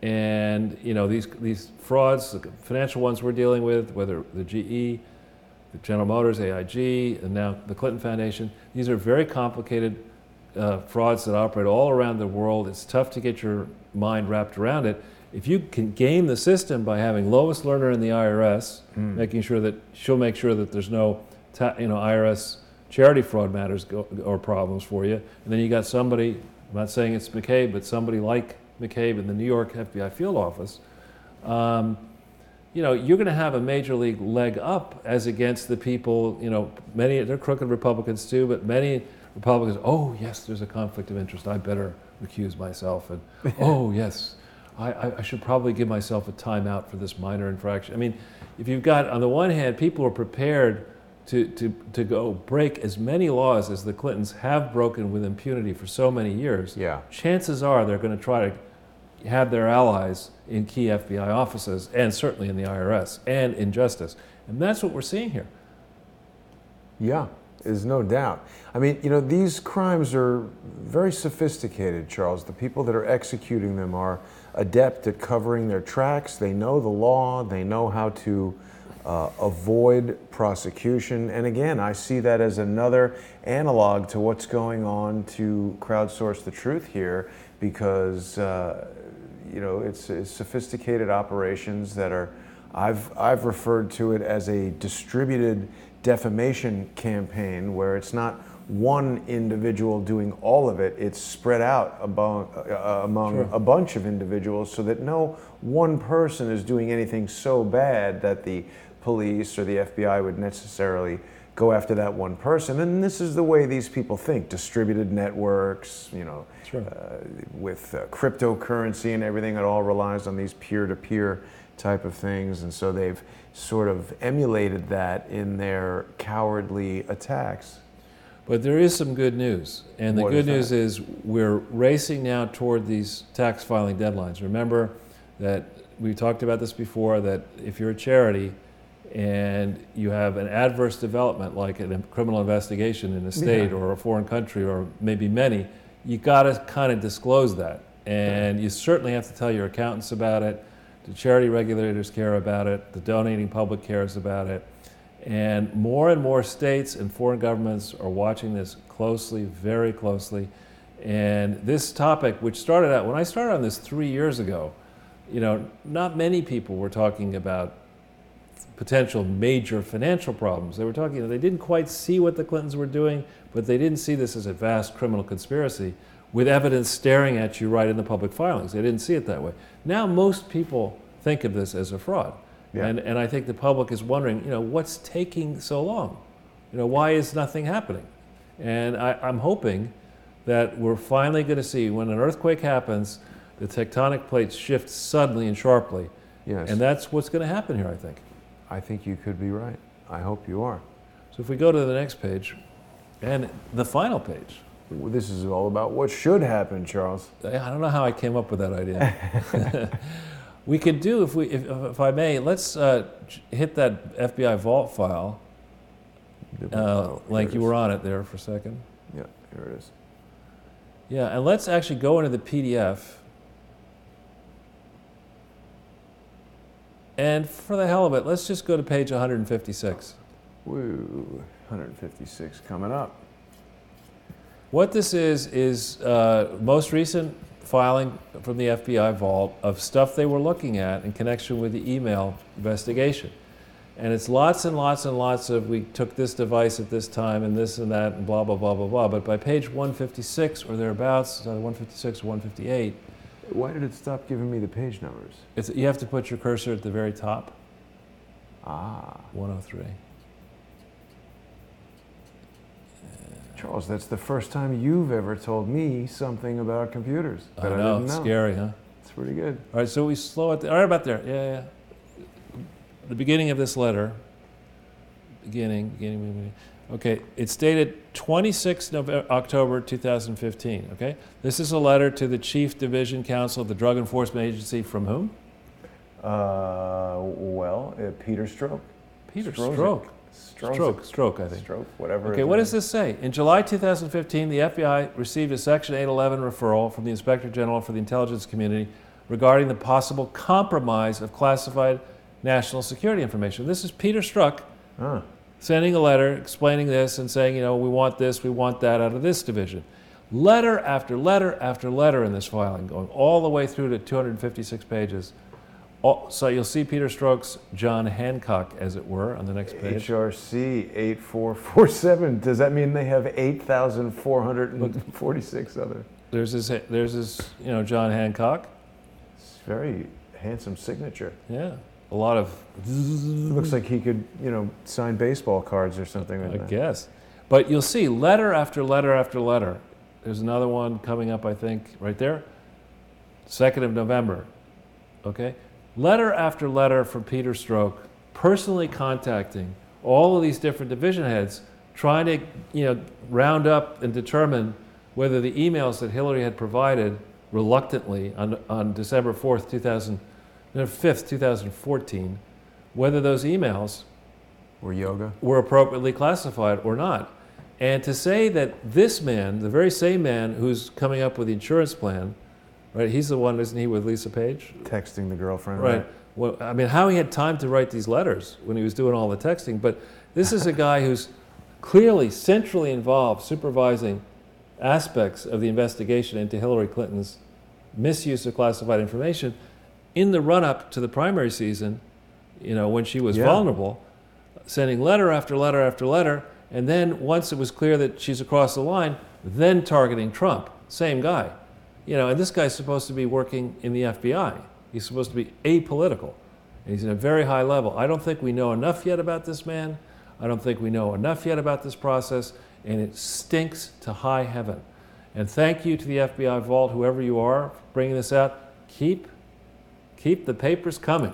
Our team watches. When was this released, Charles? It was released, I think, Monday morning. Whoa. So that's hot off the press. Hot off the presses, yeah. I've already sent it around to people, but this is further confirmation that Hillary Clinton absolutely was absolutely under serious investigation the entire time at which she was swanning around the country to these fancy fundraisers, raising money for a primary campaign. If she, talk about regulations that should be in place for political candidates. If I gave money to Hillary Clinton, serious money, shame on me for even doing it, but if you did it in hindsight, and now you learn that she was actually under serious investigation, you don't feel too good about that 10,000, 25,000, 50, whatever it is, the check that you wrote, because you're an idiot. Well, right. It's like buying a Mercedes that was in a huge accident and they didn't tell you. That's right. You need candidatefacts.com. Right. Anyway, so here's another Matt Gaetz in the conservative treehouse here. Matt is a young congressperson from Florida who I think does excellent work. I appreciate the sacrifices he must be making as a young person to serve in Congress instead of building his career. What's that? There you go. Okay, if we look, he's saying the Department of Justice certainly appears to me to be covering up these FISA abuses. We talk about swearing out a warrant to go do a no-knock raid against Michael Cohen. What happened, during the campaign period and afterwards, in 2016, early 17, until President Obama left office, seems to me to be a gross abuse of the system of obtaining these surveillance warrants against potentially American targets. And the Department of Justice does not want to admit just how deeply corrupt and embarrassing and so sorry, Charles. profoundly illegal, bless you, their activities may be. So they're slow walking this thing. I mean, come on, guys. The Department of Justice cannot play by one set of rules when it's implicated and then use incredibly aggressive tactics against we the people who pay their bills, when they, it looks like they might be embarrassed yet again. They can't do it. They can't have it both ways. And, ordinary people, not even college graduates, high school graduates, good, decent working people in this country, they look at this, they see a rat, they smell a rat, they see a rat in all this slow walking. It's got to stop. And fess up and admit the truth. And Mr. Sessions, if you're not prepared to do your job, pick another job. Do us all a favor. Go run against Doug Jones in Alabama. Maybe you'd win that seat. But you're not doing a good job here as Attorney General. Is he doing anything? I don't know what he's doing. I really don't know. Maybe in real life he's a decent person, but sometimes, you get into a role and you're just not cut out for it. And that's, I'm never going to be an opera singer. I'm not even going to try. Right? So, and Devin Nunes here, this Hill story. Or Teliachi. Yeah, I don't think so. Yeah. How's John Solomon doing? I haven't heard from him recently, actually. I haven't seen any stories. I think he's busy. Yeah, but here Devin Nunes is talking about impeaching Christopher Wray and Rosenstein. And it shouldn't have to come to this. But it's a good idea. I think it's a great idea. It's past its time. And by the way, I did check. You can impeach somebody who has left office. What is that going to do, though? Just to stain on their record. So... Anyway, this is a piece well worth reading. I just think we need to try to give whatever support we can to Devin Nunes. He's doing yeoman's duty. I think he's a decent human being. Robin just met with him. Oh, really? Yeah. Nice. Yeah, I think he's helping her. And I guess he's watching at least some of what we do. Good. Yeah. Well, thank you, Congressman. Keep up the great work. Yeah. So now we have this interesting story here at the Moscow Times. Let's see if this comes up. When we think about the relationship between the United States and Russia, if you count Russia's ancient history, it's a much older nation than the United States of America, if you forgive the little detour of the Soviet Union period. That said, the Russian population is less than half the size of the American population.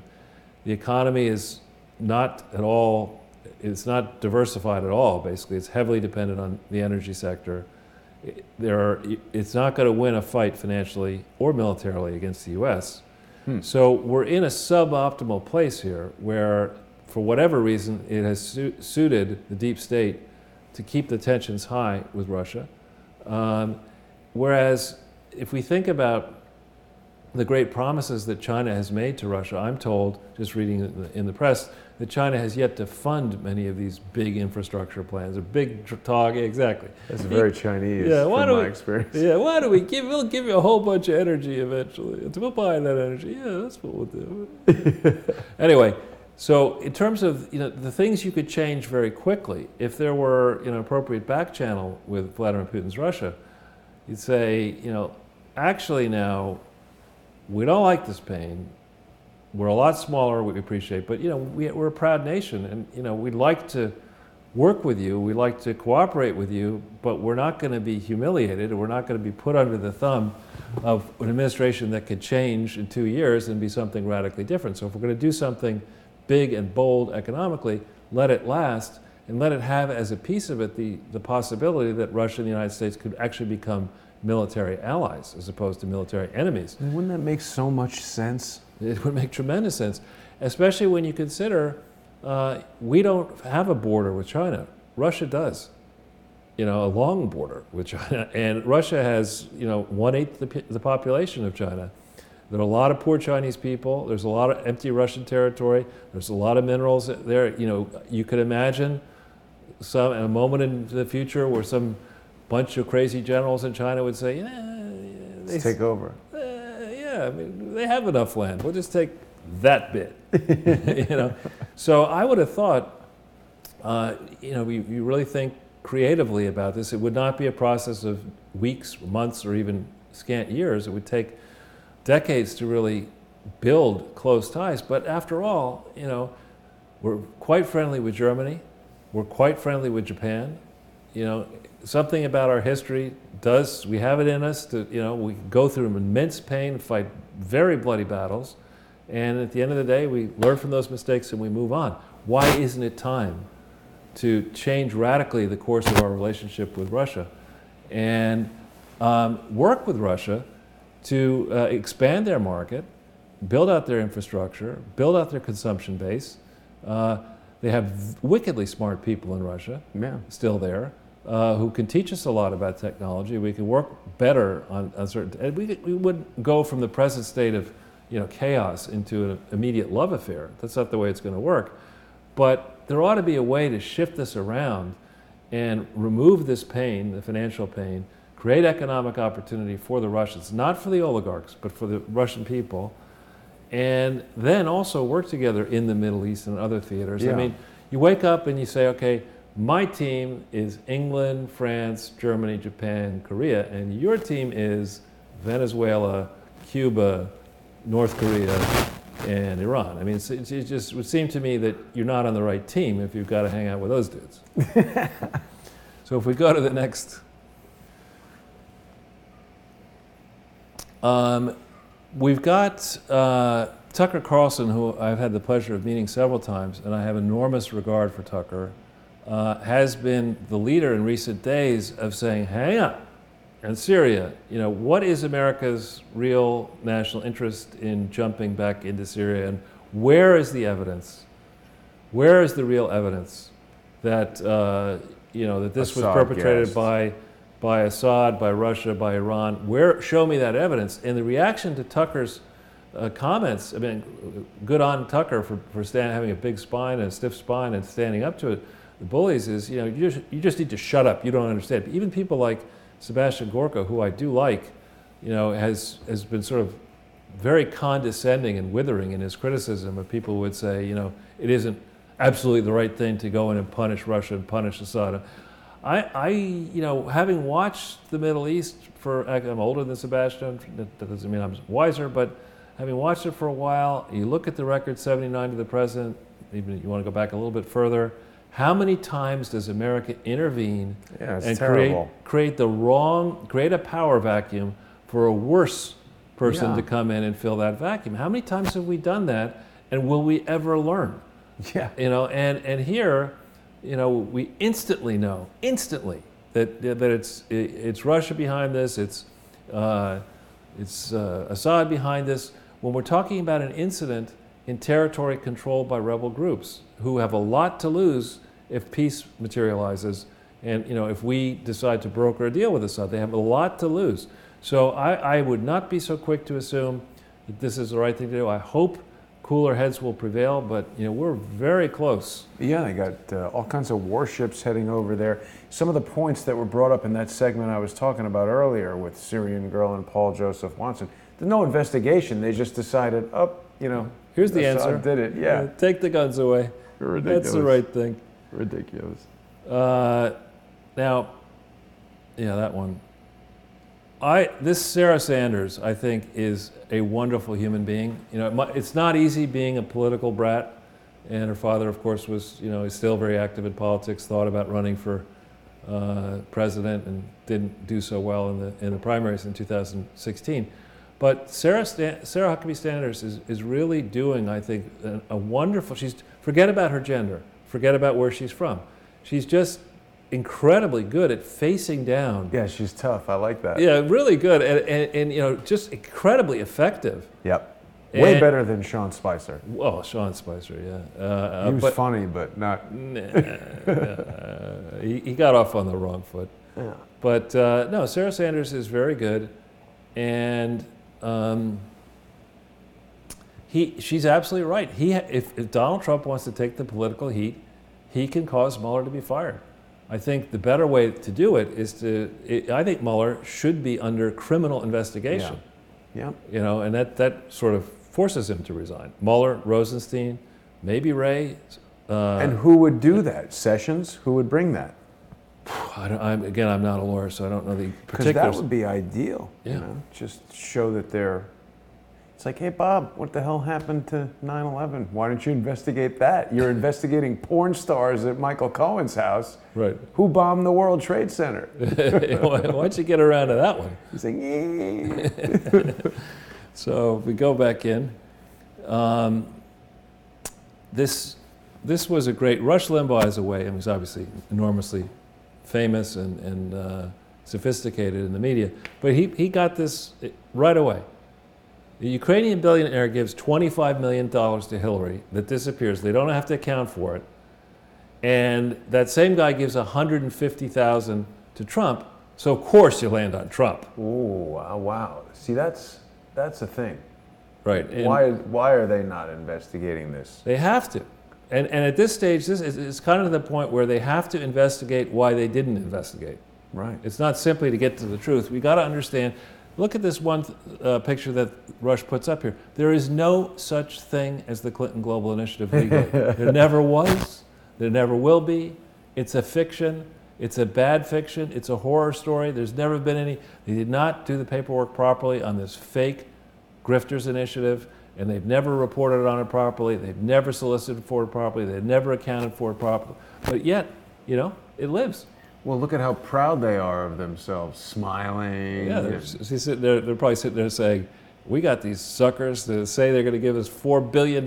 We can take at least half of that. He looks like he's getting ready to bite her and put some ice on it.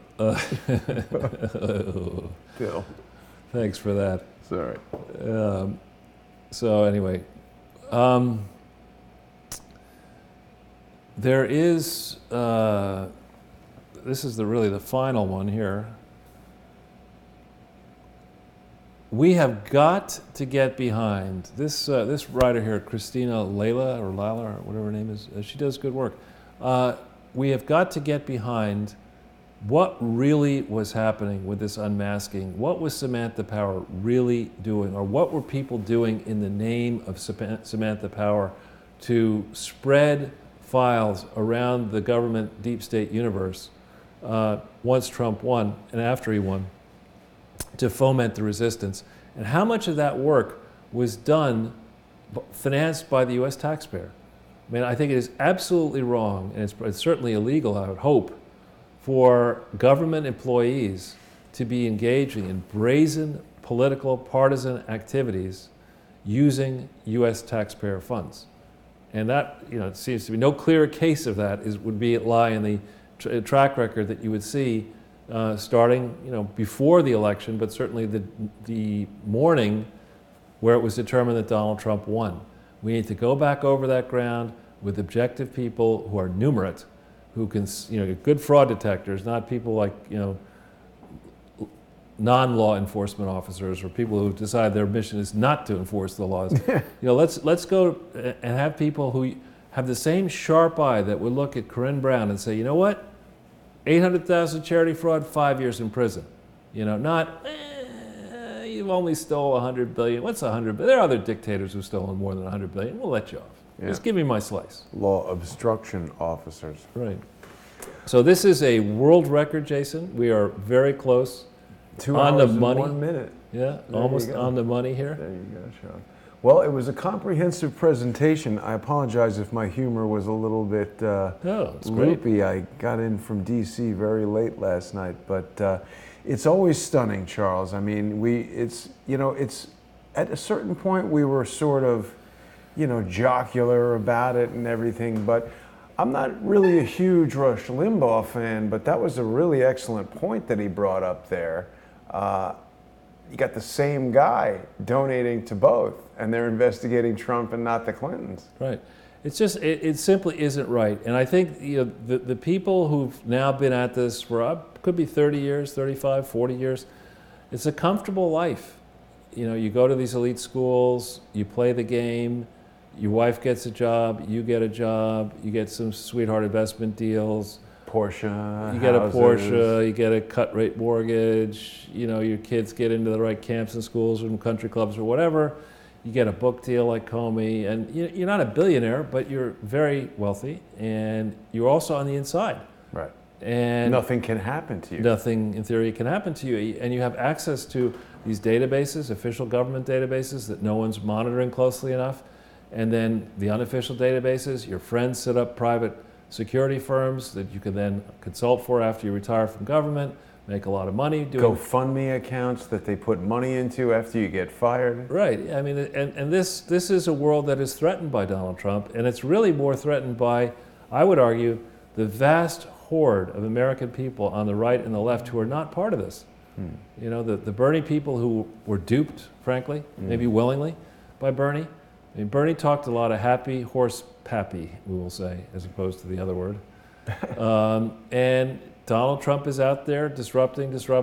An overwhelming majority of Americans and people in the bigger economies want to see the status quo disrupted, not for anarchy, but although there are anarchists out there who will take advantage of this. But I mean, an overwhelming majority of people in these economies that are bigger and where people are far wealthier than they are in, let's say, poor parts of Asia, Africa, and South America, want to see a safe society, an ordered society where you're free to express your opinions, where you're free to make a living, you're free to build your family. And not be attacked for doing that. Did you know that the Becks, Jared Beck posted on Twitter or Facebook that he's leaving social media. They returned from a vacation in South Korea.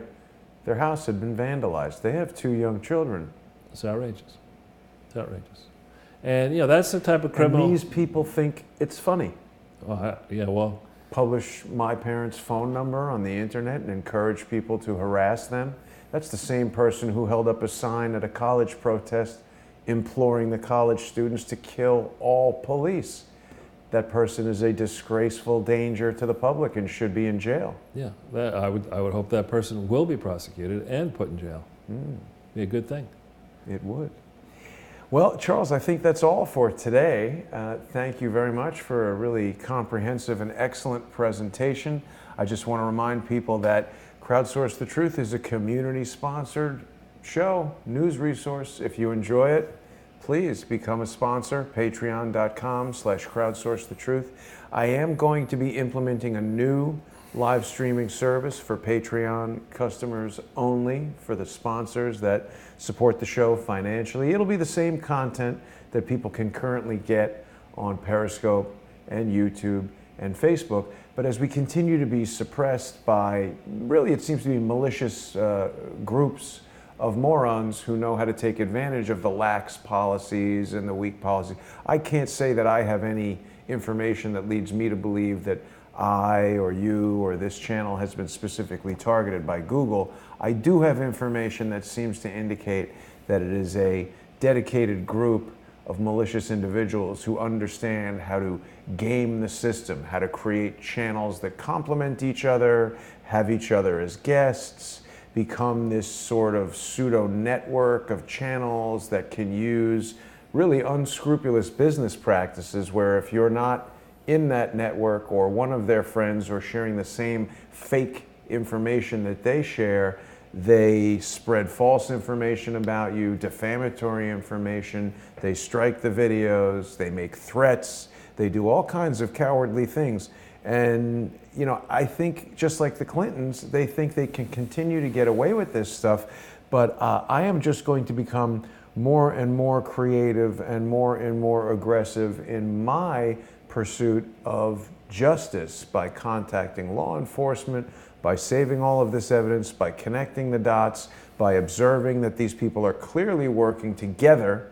And for the people that are in that network of channels that complement each other and make money by doing this and try to suppress Crowdsource the Truth with these strikes, who continue to demonstrate that behavior quite clearly in the Steemit.com network, which so far all the evidence that I've seen indicates that Steemit.com is a scam, being protected by some of the same people who are bringing fraudulent lawsuits against me, who seem to be also fraudulently involving the same people who want people to kill the police.